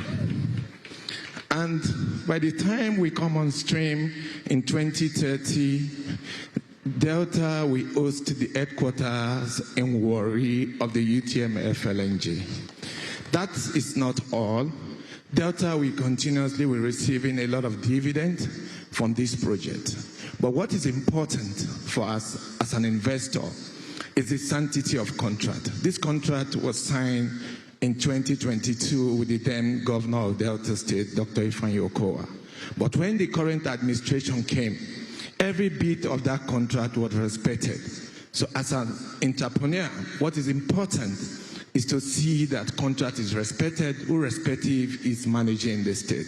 And Your Excellency, you have proven that you are a disciplined governor. You are a governor who believes in development of the state and people. And that's why we are here to continuously to support the state in whatever way we can. I want to thank you, and we wish you very well for this great success for this summit. Thank you. Okay, thank you very much, everyone, and apologies to everyone for the way we have stampeded you through your goodwill messages. It's due to factors beyond our control. Let me very quickly, first of all, recognize and salute the Managing Director, CEO of the Rural Electrification Agency, Dr. Abba Aliyu. Please, a round of applause for him. Thank you very much, sir, for being here. The Managing Director, Renaissance, is also here. The Managing Director, or Deputy Managing Director, Oando, is here also with us. At this juncture, I would like to salute all of the bank CEOs who are here: Zenith Bank, Globus Bank, Premium Bank, Access Bank. We also have in the house the Managing Director of Tantita Services, and also we have the MD of Manitoba. We would like to direct this especially to the Vice Presidency, Our Excellency. The state wants to appreciate you for appointing one of our own, our son, Segun Ochuko Obayendo, as your technical advisor on transportation, logistics, and innovation. Thank you very, very much, sir. We shall count the number of people who have given you that applause so that many more appointments from Delta will follow in your office. Thank you, sir. So let me bring you, yes now, Joyce. Thank you. Thank you, Dr. Henry. Please permit me, I will be very biased right now. Before I bring our doyen, who is our keynote speaker, I would like to specially recognize some trailblazing women that I see with my eye. Dr. Meoji, the Group Managing Director of Zenith Bank, you're welcome, ma'am. Sitting very close to her is the Managing Director of FCMB. I see her, Mrs. Yemisi Edun, welcome. Representing the Managing Director of Fidelity Bank, Dr. Nneka Onyalipe, is the Executive Director South. Please welcome Mrs. Pamela Shodipo as she's sitting here. It is my joy to bring up our keynote speaker at the Delta State Economic Investment Summit 2026, the 7th Director General of the World Trade Organization, the first African and the first woman to hold this office in the entire history of the WTO, previously served 2 terms as the Nigeria's Minister of Finance and Coordinating Minister for the Economy, served as Managing Director of the World Bank. She led negotiations that wiped out $18 billion of Nigeria's debt and an overall external debt reduction of over $30 billion. She's recognized as one of the most influential humans alive today. She was nicknamed Okonjo-Iweala because she brought wahala to inefficiency in the economy. She brought wahala to corruption. Distinguished ladies and gentlemen, this global institution in human form, role model to men and women across the globe. She was born right here in Ogwashuku, and she has not forgotten her roots. She's not here as a visiting dignitary. She is home as a daughter of the soil. Please join me as I welcome and I receive my role model, your role model, the Director General of the World Trade Organization, our keynote speaker today, Dr. Ngozi Okonjo-Iweala, GCON. The emperor, the conqueror, the champion, the lion is here.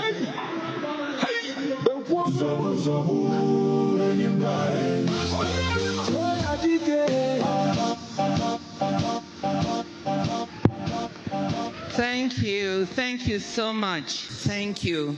for that wonderful introduction and welcome, much more than I deserve. I just want to alert you that as the keynote speaker, my speech is 20 minutes. So you'll be ready. I was given that time. Your Excellency, Mr. Vice President, Senator Kashim Shettima, GCON, thank you for being here, for taking the time to come to Delta State. Your Excellency, Right Honorable Elder, I always wonder when I see that, because you're younger, Sheriff Oborevwori, the governor, executive governor of Delta State, one of my really favorite people because he's action-oriented. Your Excellency, Professor Chukwuma Charles Soludo, so nice to see you here. Your Excellency, Samonde Onyeme, Deputy Governor, Delta State. Your Excellency, Senator Dr. Ifeanyi Okowa, immediate past Governor of Delta State, good to see you. Distinguished senators and members of the House of Reps, honorable ministers, especially the Minister of Finance, very nice to see you, one of my successors. Honorable commissioners of Delta State, the Secretary to the State Government, the Chairman of the occasion, Engineer Austin Avuru, very nice of you to do this. And our royal fathers, very nice to see all of you.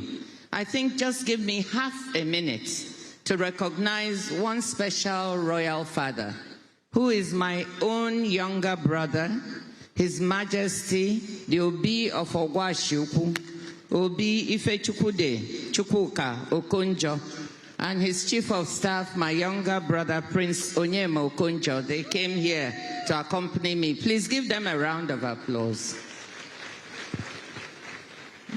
Distinguished ladies and gentlemen, excellencies, it's always a joy to be back home in Delta State. And I brought with me one other honored Deltan. His name is Dr. Bright Okogo from Abraka, the former Director General of the Budget of the Federation, who is now the Chief of Staff of the WTO.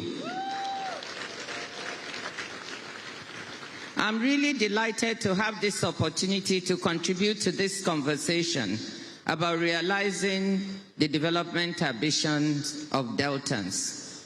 But as I rejoice with you, Your Excellency, I have to be very careful because you said I'm an export. So I've been exported to the WTO, but I was exported to Abia State first.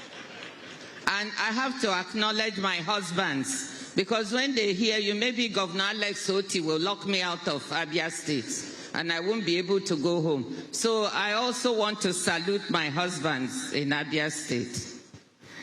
I thank His Excellency the Governor of Delta State and the organizers of this summit for this invitation.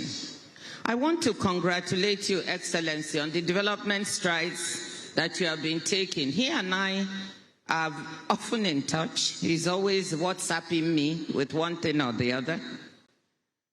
And the reason I came is because you take action. The fund you just announced of $100 million to de-risk investment is exactly the kind of things that we need. I also want to salute the investors, the development partners, captains of industry that are here, the entrepreneurs, the women entrepreneurs in particular, and the youth. And to thank the investors, especially the ambassador of Brazil and the delegation from Brazil, Malaysia, China, and others. What I'm going to do today in this keynote speech, which I've entitled The State as Harnessing Our Strengths and Unlocking Our Potentials for Economic Development. What I want to do is quickly look at the state of the world economy and global trade, not just because I'm DG of the WTO, but because it is the broadest context within which Delta State will pursue its goals. You all know that these are difficult times for the world and for global trade. On a daily basis, as far as trade is concerned, I face challenges on what is happening with global trade rules.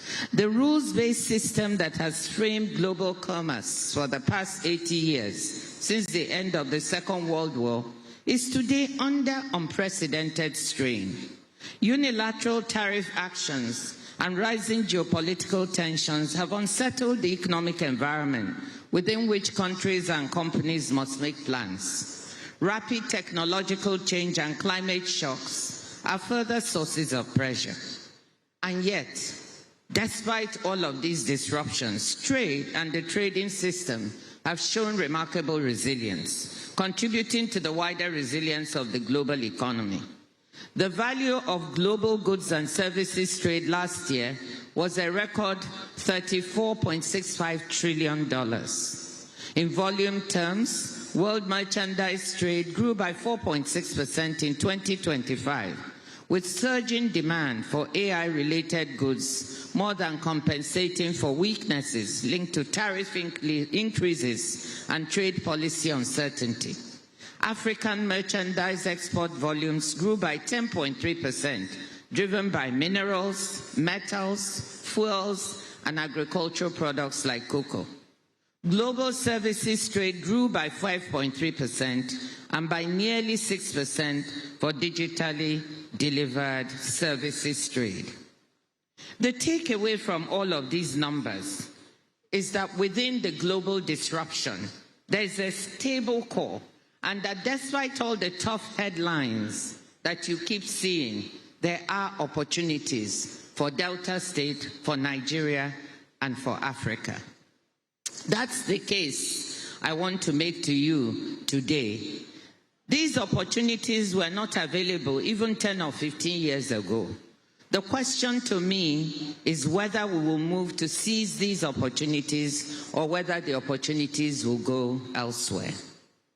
In recent years, particularly since the COVID-19 pandemic, it has become clear that a world economy designed for interdependence is now marked by some troubling overdependencies. Overdependence on the US for digital services and final market demand, overdependence on China for critical minerals, and the weaponization of some of these overdependencies is swelling anxiety, resentment, and a desire for diversification. And that is why the word diversification here repeated in Delta State is very appropriate and timely. The resulting push by companies and governments to reduce exposure to geopolitical and other risks by deconcentrating supply chains is an opportunity for what we at the WTO are calling re-globalization, making global value chains more resilient to shocks by attracting more investment to places like Nigeria and to Delta State that have been on the margins of the global distribution of labor. Alongside the potential for re-globalization are a related set of opportunities on the continent that it has created for itself. The African Continental Free Trade Area, with its prospect for a 1.4 billion person strong unified market, common standards, and joined-up infrastructure, makes the continent a more attractive investment destination, both for companies targeting African markets and for those seeking to make Africa a base for exporting to the rest of the world. Seizing these two sets of opportunities, the desire for diversification and deconcentration of global supply chains, and the desire to seize the opportunity of the African Continental Trade Area is what we are talking about. It's at the heart of what I think Delta State should be thinking about in its growth and development strategy. Somebody said, think beyond Nigeria, think outside, and that's what we are also trying to say. I'm convinced that Delta State has the ingredients to become Nigeria's next great industrial hub.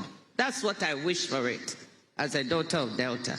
standing alongside Lagos, Kano, and Port Harcourt as an engine of the national economy. The emergence of a new growth pole here in Delta State would be good for Nigeria as a whole. It would help decongest some of our economic hubs like Lagos and Kano that are becoming overcrowded. Lagos alone accounts for around a quarter of Nigeria's GDP and half of its non-oil GDP. Consider Delta's natural, infrastructural, and human endowments. We've heard about them. Abundant natural gas, a coastline with seaports at Warri, Sapele, Bruto, and Escravos, the Tapwe-Ajaokuta-Warri rail line, the fertile land of Delta State, solid minerals, 49 tertiary institutions producing young people who want opportunities in the state where they grew up. On the financial front, the state also has some fiscal space. Budget's 2025 State of States report ranks Delta 6th of 35 states in overall fiscal performance and second in debt sustainability. I was very happy about that. And when I heard one of the speakers say, "You're not going to borrow from anyone dead or alive," I was smiling. Keep the fiscal prudence, because without it, you're not going to be able to build the Delta State we want. If you have to deploy resources, you have to deploy them in a manner that makes the state productive, not wasted. The 2026 proposed budget of 1.664 trillion naira prioritizes increased capital expenditures as part of the efforts to move Delta onto a higher growth path. A stable macroeconomic environment at the federal level on exchange rate management, bringing down inflationary pressures, would improve states' prospects for success. And we have heard the Minister of Finance and the Central Bank Governor, I was with him a few days ago, talk about the progress that is being made, and that's moving in the right direction. But the fact is that endowments alone do not add value. Budgetary allocations alone do not lead to new roads, to good maintenance. We lack a maintenance culture in the country. I have to say that I'm Nigerian, and I was telling Engineer Austin Avuru, thanking him for mentioning maintenance. We need that. We need better ports and digital infrastructure and lower trade costs. Execution is what matters. And successful execution requires focus. It requires prioritization. So let me touch on a few priority areas for focused investment. We've listened to Delta State, and the one or two things I have to say seem to coincide. The Delta State's government focus on developing the special economic zones makes sense. In fact, a new report by the World Bank on industrial policy specifically identifies special economic zones as one of the best available tools for governments with limited fiscal space and bandwidth and relatively small local markets. Governments can improve infrastructure and regulatory frameworks for a specific location, which in turn allows for the pooling of labor, inputs, and ideas. With Delta State's gas assets that we've heard about, and working with the federal government, this is key, working with the federal government, you have an important ingredient for the essential infrastructure. Because elements of a successful industrial park include 24/7 infrastructure, meaning electricity, roads, rail, water, and IT connectivity, together with on-site support for licensing and other aspects of regulatory compliance, you need the federal government's full support for what you're doing. I've not had the chance to visit the Delta Special Economic Zones in Kwale and Koko, but I know they have been under consideration for years, and we saw in the movie that something is happening. But I also would encourage you to visit a couple of other special economic zones around us. I visited the Lekki Free Zone just 2 days ago, and the deep sea port. And what is happening there, it started while I was Minister of Finance, and what is happening there is worth seeing. Phase by phase, they're working and they're developing the area. There are 5,000 people employed there now. I also think that the Glo-Jibe Special Economic Zone in the Republic of Benin is well worth a visit. I was there, and what struck me was the large number of young men and women, graduates and people coming out of secondary school who were employed in the various industries on site. The park runs like clockwork, meaning everything works, everything is on site. They don't need to go anywhere to do anything. And that is the kind of special economic zone that we would like to see. I don't know if Afrexim Bank is here or Arise, some of the investors there, but I think that what I saw them doing there is good testimony to what can be done elsewhere and done here, right here in Delta State. In tandem with the development of the special economic zone, another priority would be to identify a small number of value chains. Again, it was said at the beginning, areas where you have strong comparative advantage, and they are there. We've talked about agro-allied processing, but there you have listed a number of crops. Which 2 or 3 are you going to prioritize? That's my question to you.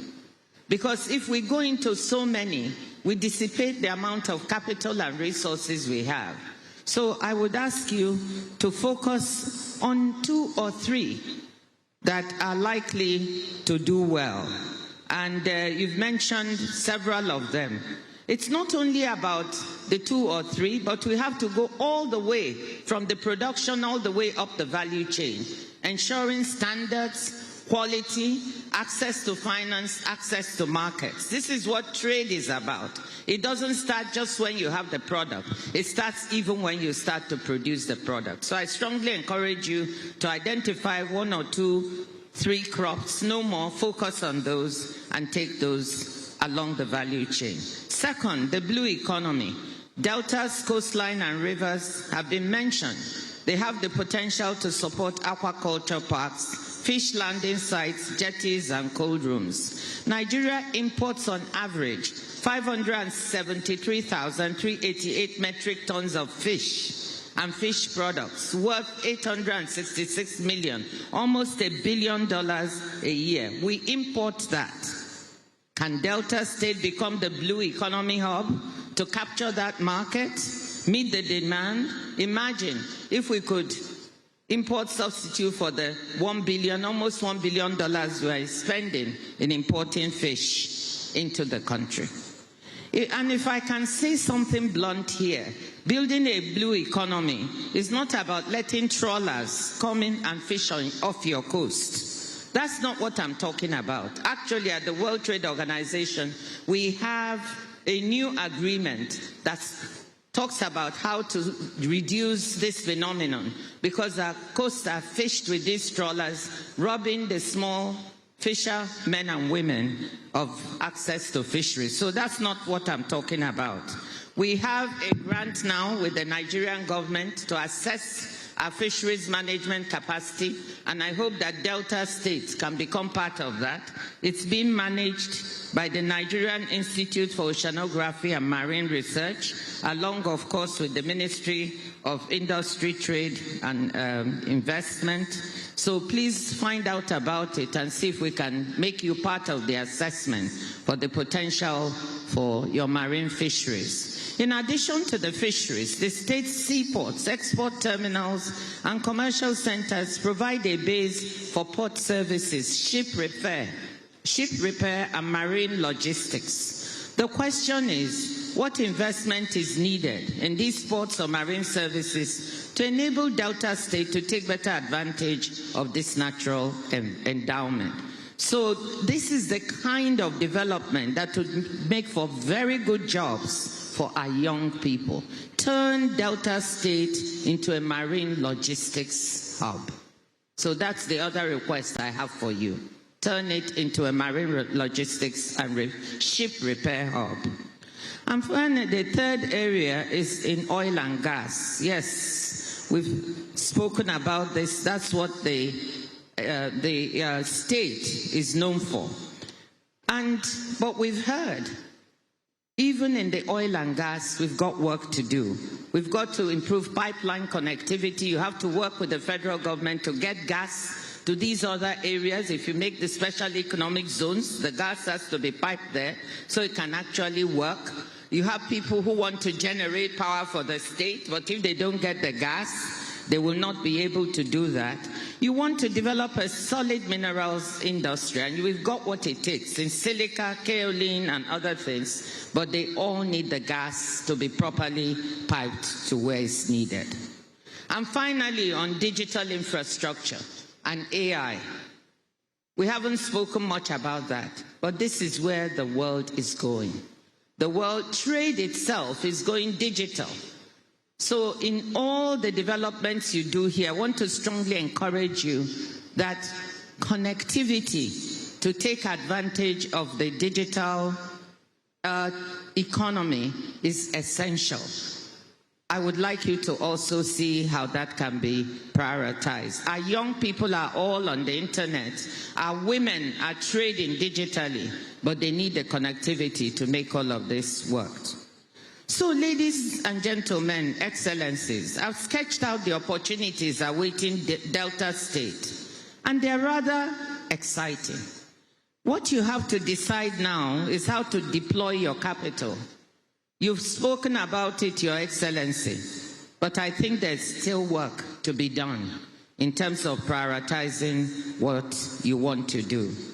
But I'm optimistic. I'm a Delta State optimist. I'm also a Nigeria optimist. We have the confluence of three windows of opportunity: the global push for supply diversification, the African continental integration, and within Nigeria, the recognition that economic transformation will not come from Abuja alone. The Minister of Finance talked about that. That sub-national governments will have to step up, as you are doing, Excellency, to create jobs, attract investment, and provide public goods. The prize-winning Delta author Ben Okri famously wrote, and I quote, "Don't neglect the gold in your own backyard," unquote. The true wealth of Delta State has never just been our oil and gas, it's our people. This summit is about taking care of the gold in our backyard, of starting the years of hard work needed to deliver on our people's hopes and aspirations for better lives, on demonstrating that Delta can and will compete for investment and become the industrial hub for Nigeria that I want it to be. Delta can and will transform itself from a resource-rich state to a diversified, inclusive, and resilient sub-national economy. Excellency, dear Governor, Mr. Vice President, my fellow Deltans, I just want to wish all of us perseverance and success. Thank you. And please, whilst you're standing, can you bring the roof down with your applause for this diminutive yet powerful African representation? Thank you very much. Our own sister, two-time minister. You know, when you hear Dr. Ngozi Okonjo-Iweala speak, you wonder whether it's the same person who authored the book titled Reforming the Unreformable. And that was her opinion about Nigeria and her journey through the years of trying to pioneer and champion reforms in this country. Ladies and gentlemen, the story has been made clear. I only wish she'll be here tomorrow when the sessions and the panels start to shed more light on the very succinct message she has delivered to us. I'm glad that our governor listened with rapt attention, and I'm sure that the message that you have left with us will not go unheralded. Thank you very much, ma'am. In the meantime, your pen has just dropped there, ma'am. So, that is a World Trade Organization biro. So we keep moving on. There is so much to do, too many people wanting to be recognized, as indeed we should. And now, I don't know where I have put the papers, but as I find them, we shall do them. The Director General of the BRACE Commission, Ambassador Joe Keshi, is here. We want to salute Dr. Ebiere Jasper Eradiri, President, AIC Africa, the Association for SMEs, is also here. I have Executive Director, Business Development, Nexim Bank, Honorable Stella Okotete here, our own daughter as well. Thank you all for being here. We will now take another message from a man whose role here is to ignite our minds and set the intellectual tone. Well, he's not setting it anymore. That's past. That tone has been more than set.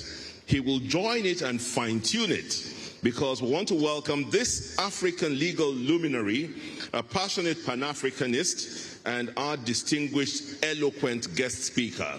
We know his name, but he's a man who's known for telling us that Africa is moving in reverse gear and that we have remained beggars at foreign tables. The same speaker has told us that Africa is guilty of operating with inherited foreign institutions. He tells us that Africa's worst enemies are within, referring to our collaborators. But most of all, the most provocative one is where he tells us that there is no shortage of idiots in Africa. Professor Patrick Lumumba, I want to tell you there is no idiots in Delta State. Welcome to the microphone. Thank you, sir. Thank you very much. Let me stand on the protocols already established, but it would be proper to recognize His Excellency, the Vice President of the Federal Republic of Nigeria, Senator Kashim Shettima. It is also proper to recognize the Governor of Delta State, all the governors here present, all cabinet ministers here present, and of course the traditional rulers and the keynote speaker, Dr. Ngozi Okonjo-Iweala. In a proper setting, there should be no other speech after the keynote speech. But because I find myself in this space, I will say only the following things, then I resume my seat. Number one, that I thought about the subject that I was told to speak about, and I've written a full-blooded paper which will be availed to you. Number two, that in many ways the speakers who have come before me have identified the critical issues that are relevant to the development of the Delta State. However, it is important to point out a number of issues that I consider critical when I look at the continent of Africa and our inclination to gloss over certain critical things. Many times when we talk about Africa, and I say so because Delta State is a state within the Federal Republic of Nigeria, which is one of the 54 African states. We are quick to say that we are 1.4 billion. That is all very well. But the question that we must ask ourselves is, what are we doing about the 1.4 billion? As I speak to you now, I invite you to see what is happening in Morocco and the young men and women who are running away and dying trying to go to Europe, which tells us this: there is a lot to be done in the continent. And that is what gladdens my heart, that in your own small way here in Delta, recognizing as you do that Nigeria must be built state by state, you are beginning to recognize the areas that ought to receive attention. You are recognizing that oil must be utilized. And you, Mr. Governor, did tell us that you are aware of what the Norwegians have done, that they now have a sovereign fund of nearly 3 billion or 3 trillion United States dollars. The question that you must therefore ask yourself, will you do that here in the Delta State? We have been told that when we talk about oil in Nigeria, you are the oil state in Nigeria.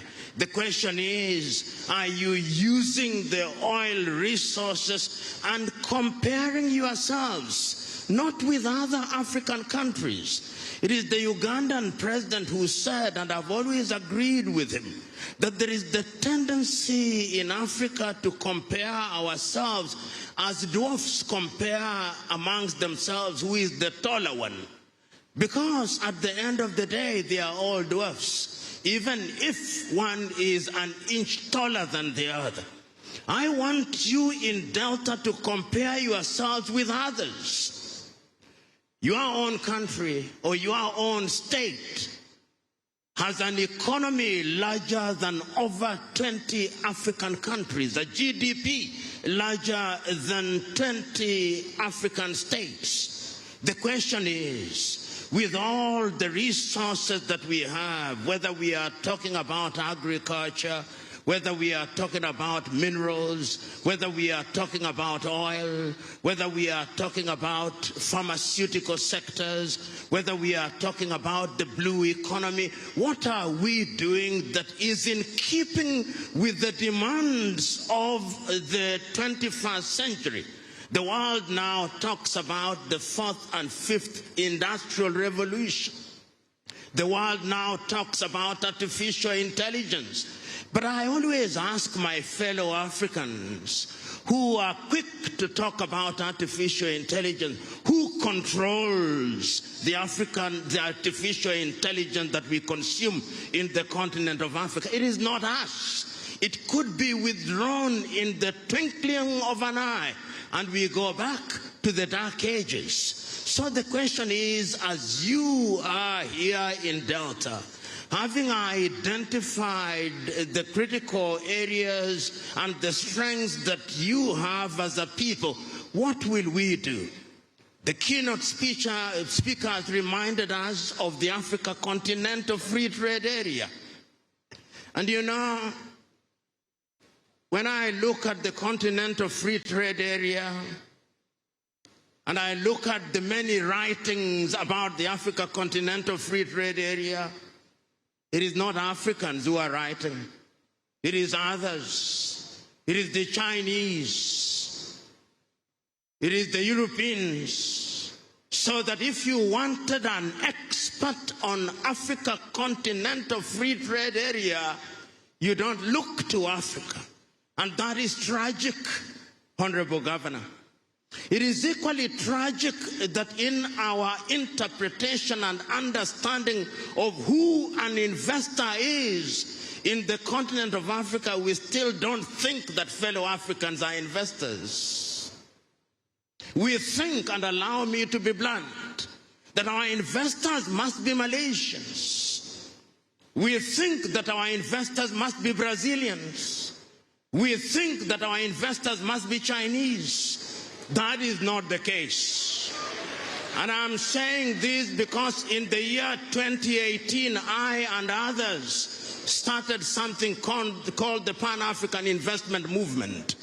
We have now visited 6 countries, and we have told heads of state that even Africans with $100,000 each, putting the money together, are investors.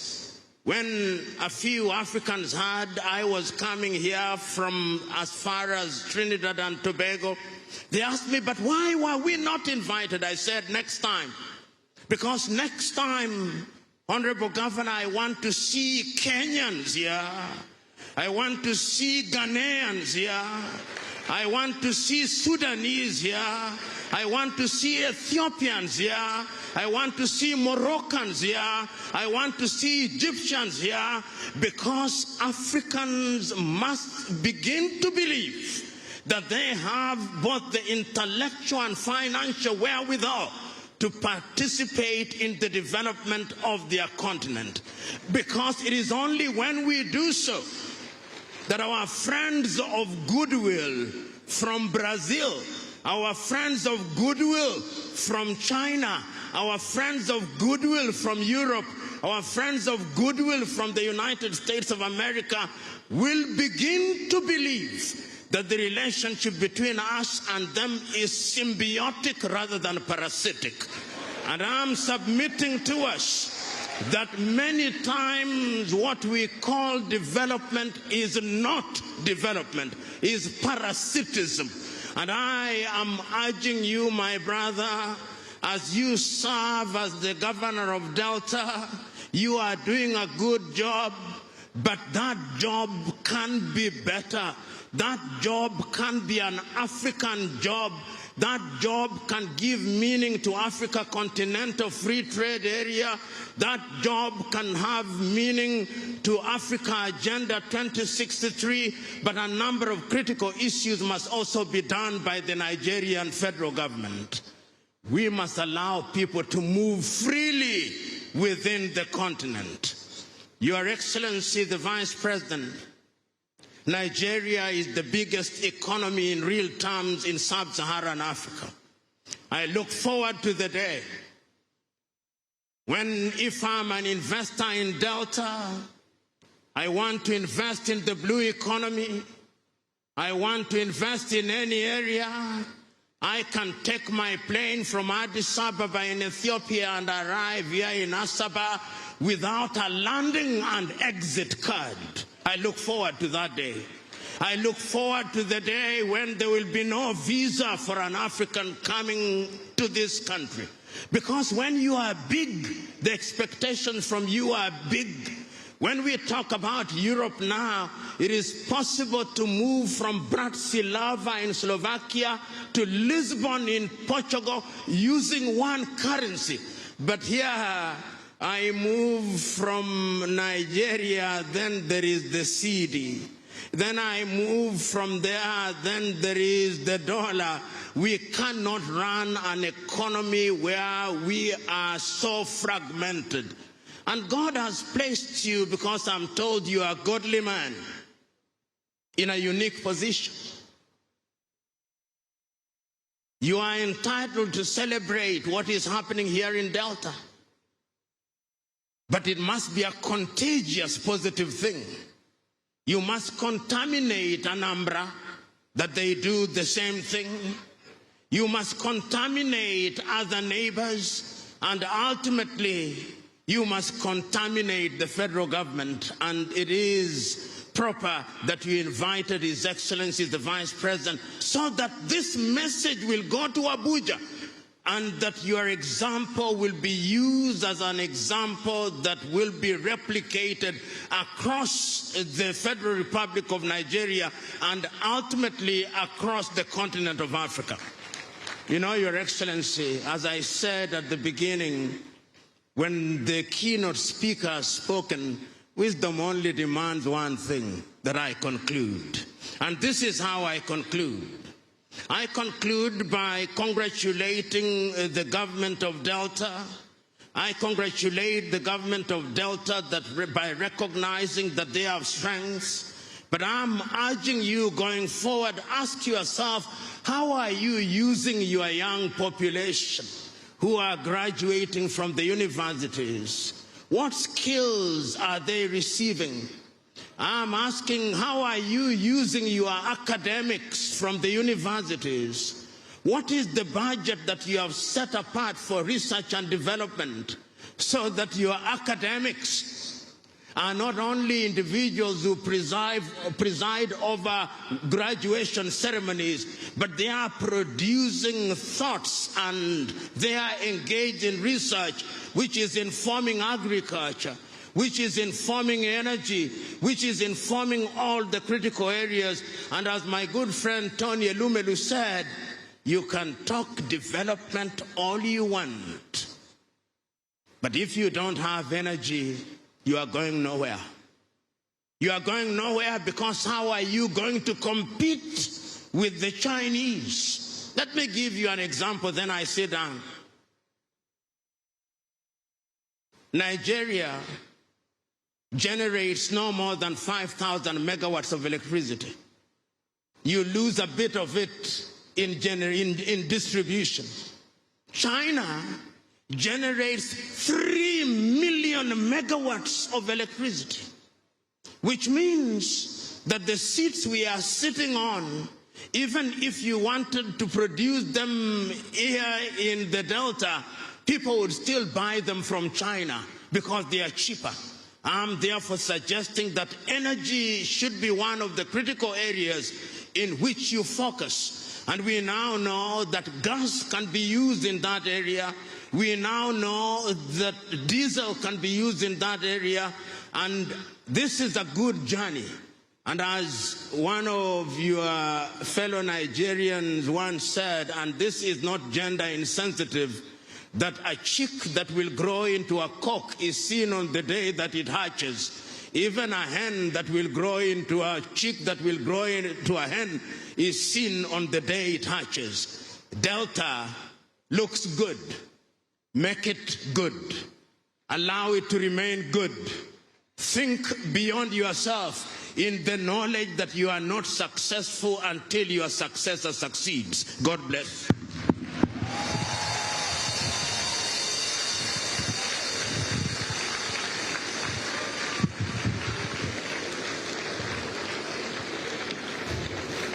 Where is the music? Where is the music?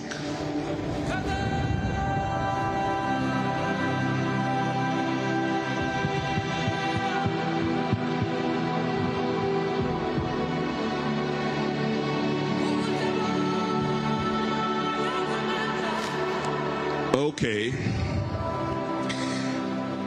As our people, they talk for pidgin English. They go say, Professor Lumumba don't scatter table. Everyone don't scatter everywhere. But you know, Professor, we thank you very much. You have told us a few things, and clearly in your delivery, you've made it very clear that you're a very wise man. Because even as you spoke about all of the African countries that you'd like to see in Delta, you cleverly avoided South Africa. I don't know why. I don't know why, but we shall take you up on that after now. Yeah? And you have come here to preach the gospel of contamination. You look at our handsome, active governor, you call him a parasite. He should go and contaminate Anambra, the solutions governor. In fact, before he gets to Governor Soludo, he has to cross the vice president and corrupt him or the other, or contaminate him. But anyway, your message is clear. You have asked our governor to keep Delta good, keep it moving forward. But I'll say, paraphrasing from the keynote speaker's address, that all you're saying is, I think our governor has to consider a new campaign, which is Blue Delta, in support of the blue marine that we're trying to push forward. And I know that our governor, the young elder, Sheriff Oborevwori, Justice of the Peace, before long, you will see that he will launch the Blue Delta initiative. And Delta will become the undisputable food basket, not only of the Niger Delta, but for all of Africa. That $1 billion deficit in importation of fish alone, this governor is hungry and ready to take on that $1 billion. In anticipation of the good that the governor will do, we ask you to encourage him with a hearty applause. Let me quickly salute those who would support our governor by saying that We have here Mr. Frank Okafor, my own brother, Senior Project Manager, Green and Digital Economy of the European Union Delegation to Nigeria and the ECOWAS. He's representing the European Union Ambassador, Mr. Gauthier Mignon, to this summit. Mr. Frank Okafor, we welcome you heartily. Thank you very much for being here. There's a whole array of banks here. I think they'll be more comfortable. I see Madam Adora looking at me. Yes, I will come to you. GMD Zenith Bank Dame Adora Omeoji, you're here. Thank you very much for being here. Mr. Pastor Ima Efe Emefienim is MD, GMD Premium Trust. MD Tantita High Chief Kesting Pondi is here. GMD UBA Oliver Alauba is here. We also have Uju Ifejika, MD Britannia U, and so many others here. We also have the President and Chief Executive Officer, Transcorp PLC, Owen Omogiafo, OON. Ladies and gentlemen, the time has come for us to invite the Vice President, but before we do that, let me remind us, because once the Vice President speaks and the anthem goes, we'll be proceeding to inspect the exhibition booths, so there might be no time to do this. Oh, sorry, yes, sorry, error.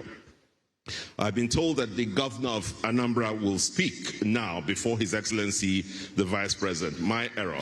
But just before that, for tomorrow, please note that there will be 5 sessions, so you can quickly determine which of the sessions you want to participate in: agriculture, agribusiness and livestock, the blue economy and transport infrastructure, solid minerals and mining, digital economy, energy, ecosystem, power, oil and gas. And that's your lineup for tomorrow. We'll be starting here in this hall at 9:25 a.m. Please come early, because we will not wait for you. And so the man who was an accomplished governor of the Central Bank of Nigeria, who is now the solutions provider for Anambra State, who's ready to partner with Delta because development has to be partnership defined, Governor Charles Soludo. To the microphone, you're welcome. Please, a round of applause for His Excellency the Governor.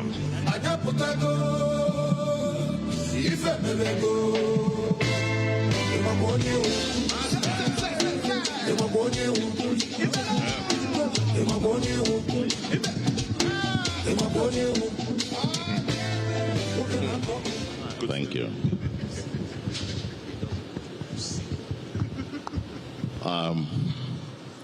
It's quite a shock, Your Excellency. I thought this was going to be one free lunch I'm going to have.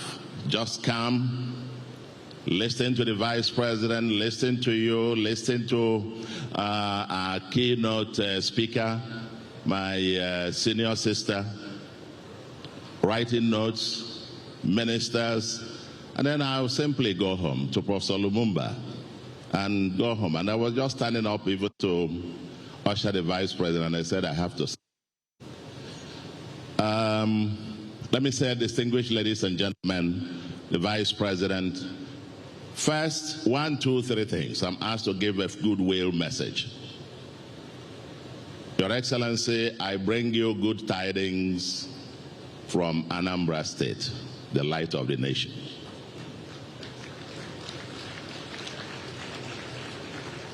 I'm sorry I came in about 15 minutes late because I was stuck in traffic at Onitsha. Today is a Monday. And to have a traffic at Onitsha on a Monday, the Monday sit at home is over.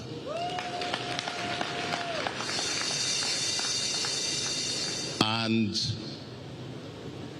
I am here in solidarity with you, in solidarity with my rich neighbor, Delta State. You are the governor, a friend in whom I am well pleased. Any day, anytime. I had to move my executive council meeting today. We'll move it probably tomorrow or next. But this is very important, and I am very, very delighted to be here. I've listened to all the speeches. I'm not supposed to be saying anything. Like I said, I wasn't prepared to say a word. But just 2 quick footnotes. to what I have heard. Number one is listening to the Honorable Minister of Finance and listening to our keynote speaker. One key message that was given is that from a macroeconomic standpoint, Nigeria has stabilized and on the rise. And that leads me to a point that you made, Mr. Governor. You and I are on the same page. I haven't borrowed a dime since I became governor. But I will hesitate to make the other one that you added, which is that you will never. Because if you look at what you just said, I mean the title of this conference, Unlocking the Opportunities. Nigeria has a paradox, which this macroeconomic stability that has been achieved is something to celebrate, because we have to realize where we are coming from. When I became governor, I pulled Anambra State out of an ongoing World Bank loan, NG Cares. And Anambra was the only state that pulled out. Why? Because the macro fundamentals, the foreign exchange, the exchange rate distortions were such that I told the World Bank that even at zero interest, it was still the most expensive fund in the world, given what I knew was going to be inevitable, an exchange rate realignment much later. If you were giving me money and I change it at 460 naira to the dollar today, when I know that tomorrow it will be over 1,000, even if you lend it to me at zero, the effective interest rate in it is over 100%. And so that's why Anambra pulled out. Today, that has changed. And therefore, breaking the paradoxes of Nigerian economy, we are a capital scarce economy, but which prior to 2023 was having a massive capital flight, double jeopardy. You have capital scarcity, but also losing capital in droves. Today, it's been reversed.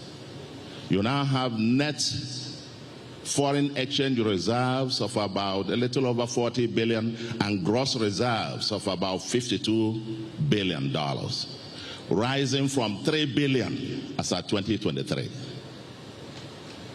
Rising from 3 billion as at 2023. So, and the exchange rate has become stable, more stable, predictable to a large extent, and therefore, Delta and Nigerian economy and subnationals will require foreign capital. Be there Africa, be there from anywhere, will require foreign capital. And the environment, the macroeconomic environment is more conducive today.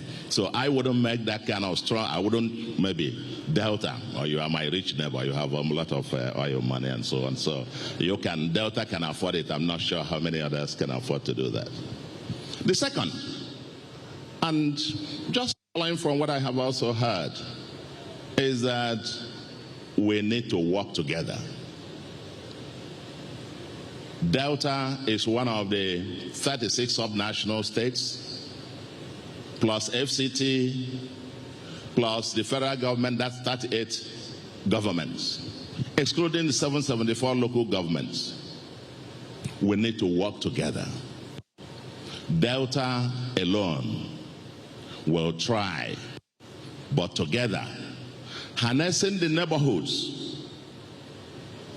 And I suggest that Delta and Anambra are literally like the relationship with the completion of the second Niger Bridge. It's like twin cities. You now have us here, I mean, between New York and New Jersey, for example.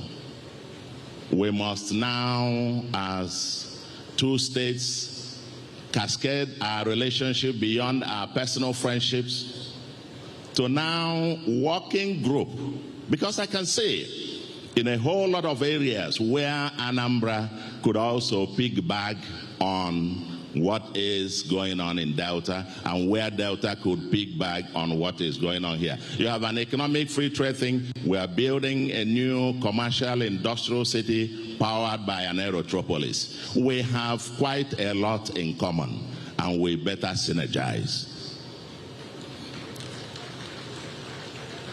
And just on that, I'm happy it's been said by the chairman of this forum, this summit, that this is not just going to be another talk shop. I like what is going to follow after the vice president's speech, and that is the area of networking, deals. So that it's not just another, we talk and talk. I have had 2 investment summits. But those deals are the real thing. And at the end of the day, let's keep it simple. Let's make investment a habit and not an event. Let it go from being just an event we gather once in a while. And I'll give you one practical example. A missing area that I'm sure the president, working with the governors under the National Economic Council, with the leadership of our able vice president, will have to work, probably post-election, on a national consolidated Marshall Plan that will then drill down the macroeconomic changes down to now improving the other opportunities of employment, poverty reduction, getting it down, drilling it down to the ordinary person. But let me leave you with one thought. We cannot create the kind of jobs that we want with all of us patronizing foreign or imported goods. I look in this room and I see the suits from Europe, from America, from China. I see all, and that's Professor Lumumba. I agree with you. We've got to make it Africa. I can speak here on this issue that you raised till evening. But take one thing. I admire what my sister is wearing.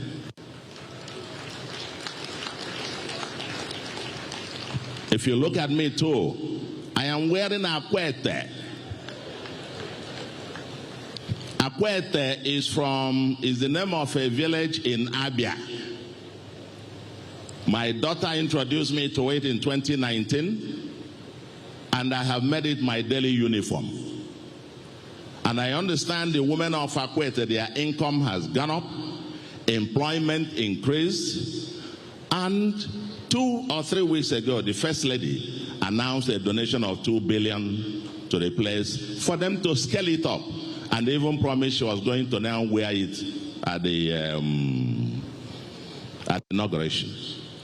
If all of us, 247 million Nigerians, were only made in Nigeria, more than 10 million jobs will be created. I leave you to this, and I wish, therefore, that maybe in the next summit, Delta Summit or anywhere, we'll make it a rule. If you don't wear made in Nigeria, don't come. And that way, we can now walk the talk. Thank you very much, and God bless you.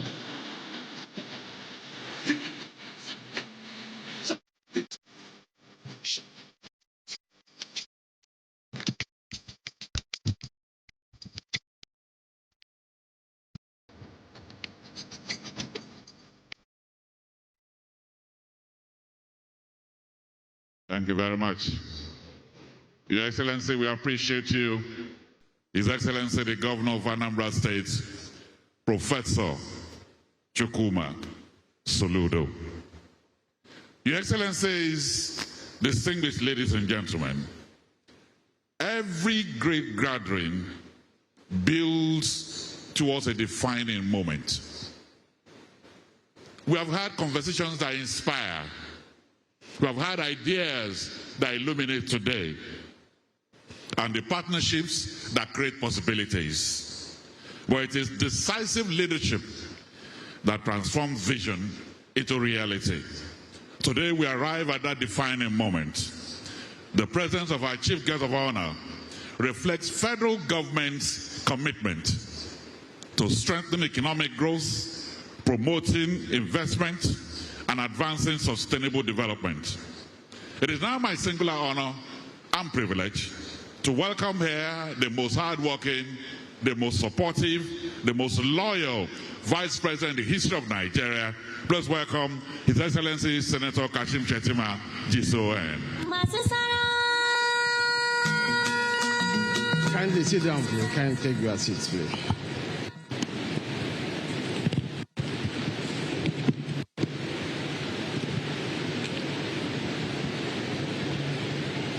The chief host, my brother, the governor of Delta State, His Excellency, Right Honorable Elder Sheriff Francis Oborevwori. Your Excellency, I'm very proud of you. I'm proud of your humility and most importantly, your commitment to a greater Delta. You are a good man. You have internalized the Christian faith. You are not just an elder. You are a real man of God.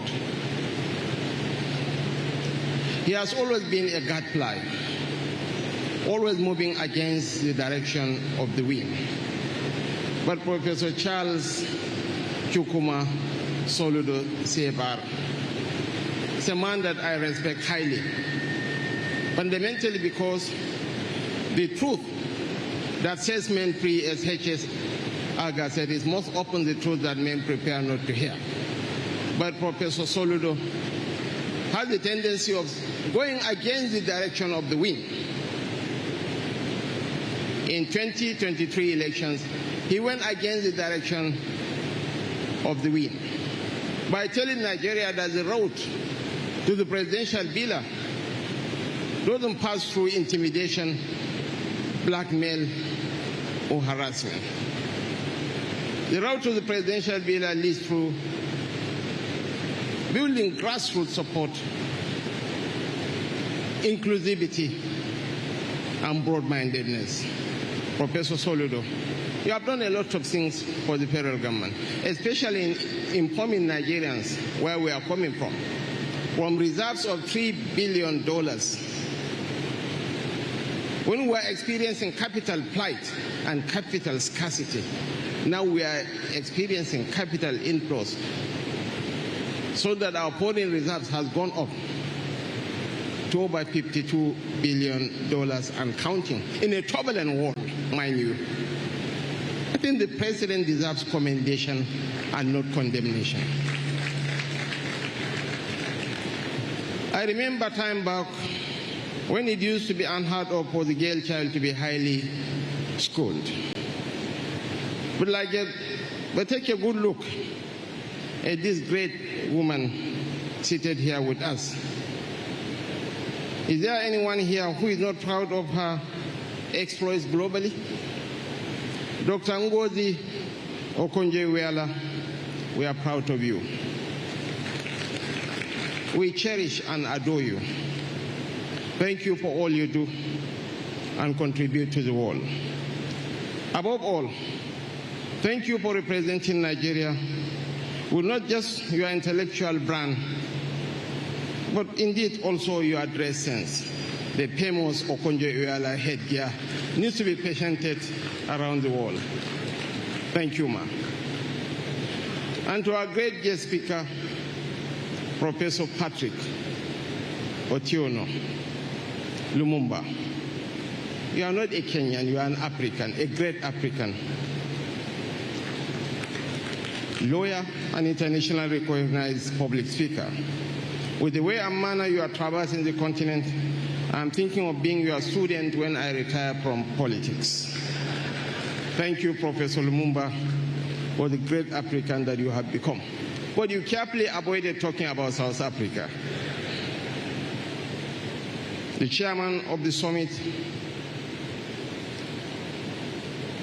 Mr. Seplat, Engineer Osin Aburo, my bosses in the National Assembly, members of the Senate and House of Representatives, my colleagues in the Federal Executive Council, former Governor of Delta State, an elder statesman in his own right, distinguished Senator Dr. Ipianyi Okowa.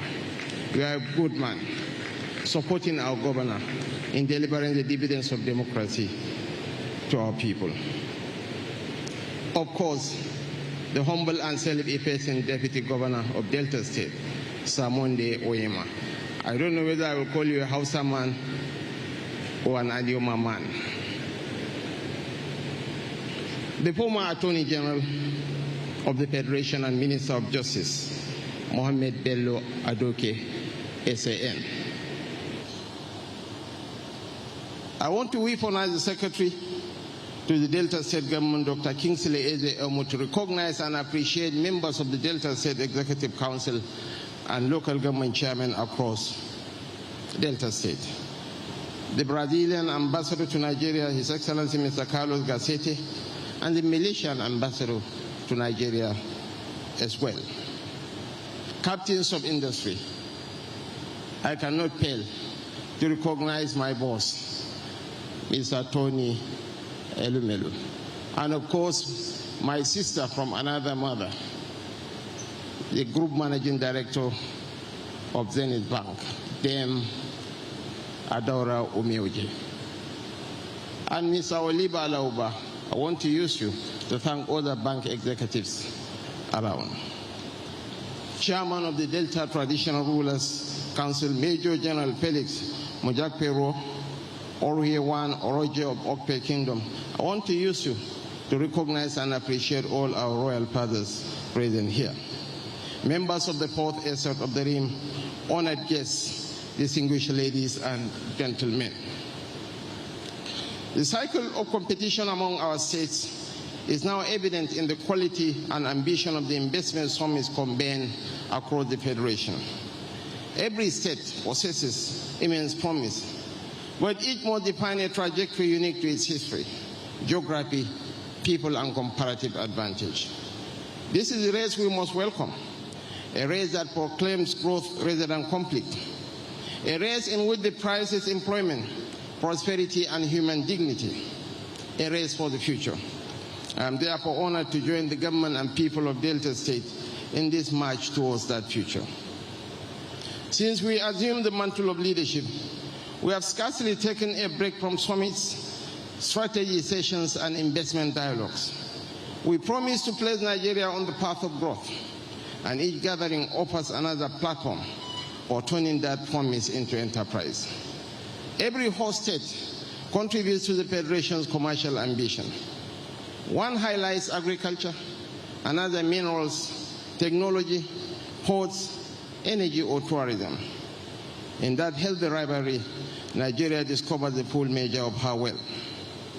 This season of summits owes itself to two developments. The first is the stronger foundation laid by the economic research of His Excellency President Bola Ahmed Tinubu GCFR, which has placed far larger allocations in the hands of state governments to pursue their internal development agendas. The second is that no state wishes to be trapped in the dilemma of having money but not knowing how to spend it. For rescuing us from that dilemma, I believe Mr. President deserves a round of applause. Your Excellencies, distinguished ladies and gentlemen, the judgments of the international ratings agencies confirm the direction of travel. Fitch upgraded Nigeria to B in April 2025 and a permit in April 2026, citing foreign exchange reform, monetary discipline, and the end of deficit financing, amongst others. In May 2026, S&P also raised Nigeria to B, its first upgrade in 14 years, following a sustained reform, stronger oil output, and expanded domestic refining. Moody's had earlier lifted Nigeria from CAA1 to B3 as the external balance, fiscal position, and foreign exchange framework improved. These are proof that Nigeria is regaining credibility, And the best time to invest is before the opportunity becomes expensive. Delta State enters this moment with an advantage. That advantage is larger than its oil well. It resides in the conviction behind this gathering that the future of a people cannot be deposited in a single commodity. Diversification is an instinct of economic self-preservation and a measure of the quality of leadership. A government that prepares for life beyond oil understands that resources may finance progress, but only ideas, institutions, and enterprise can sustain it. Consider what this state holds. Delta sits on one of the longest coastlines in our federation, with the ports of Oborevwori, Koko, Burutu, and Sapele, and creeks and rivers that make the blue economy something Deltans can touch. It holds gas in abundance, 80 trillion meters, along with power generation at Okonjo-Iweala, refining assets at Oborevwori, and an economic zone built to turn these environments into factories rather than statistics. Beyond hydrocarbons, Delta is a farming country.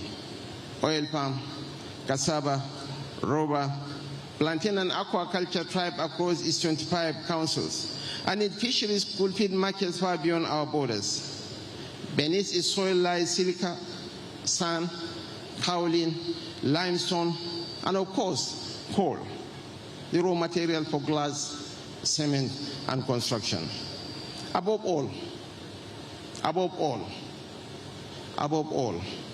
the Delta person is educated and enterprising. A state so endowed already qualifies as an investment destination of the first order, and what remains is for the world to be told. This is the purpose of this grand occasion. The call to harness our strengths and unlock our potentials is a timely awakening, because potential has no economic value unless it is organized, financed, and put to work. Natural wealth buried beneath the soil cannot employ a young person. A coastline without productive infrastructure cannot move trade. Talent without opportunity becomes frustration. The task before us is to convert what Delta possesses into what its people can feel in their own homes, their communities, and their hopes.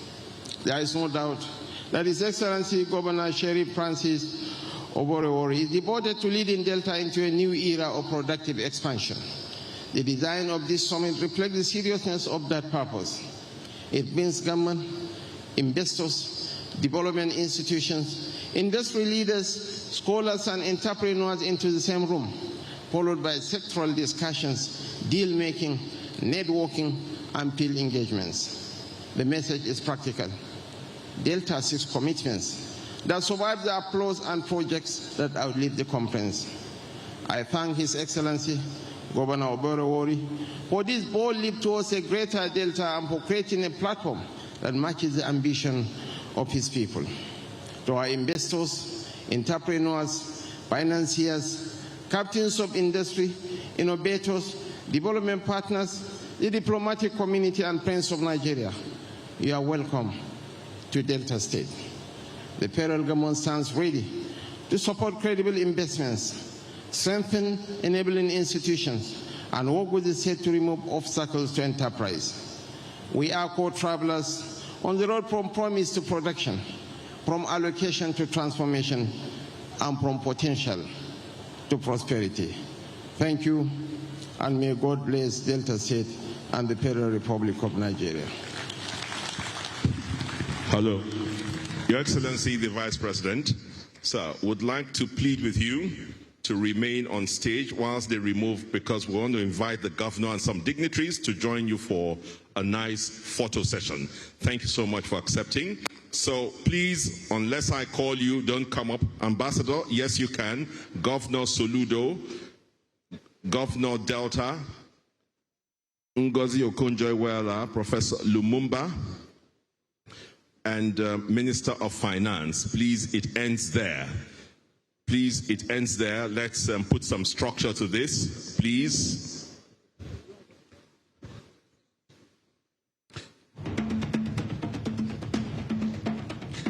Organize organize it. Let them know where to stand. This.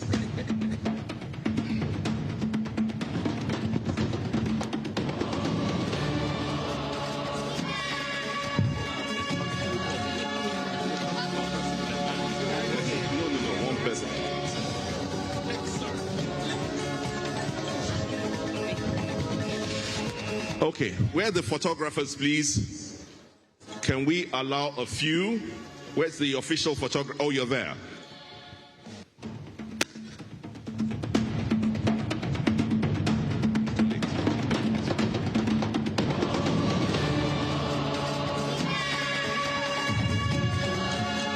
Take your pictures.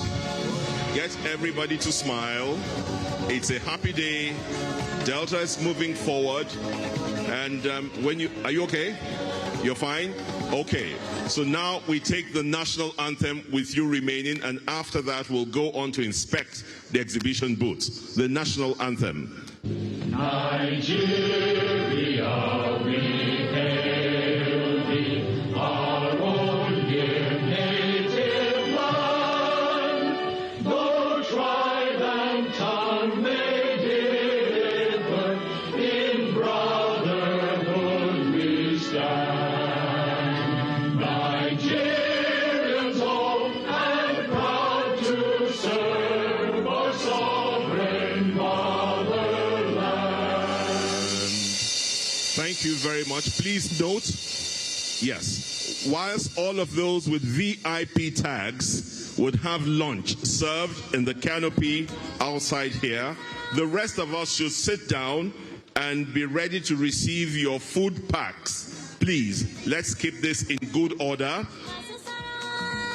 Okay, so we can sit and wait to receive our food packs, and we thank you all for being here. We salute our royal fathers. We salute the Asaba of Asaba and all of the other royal fathers here for their presence at this summit. Thank you all very much.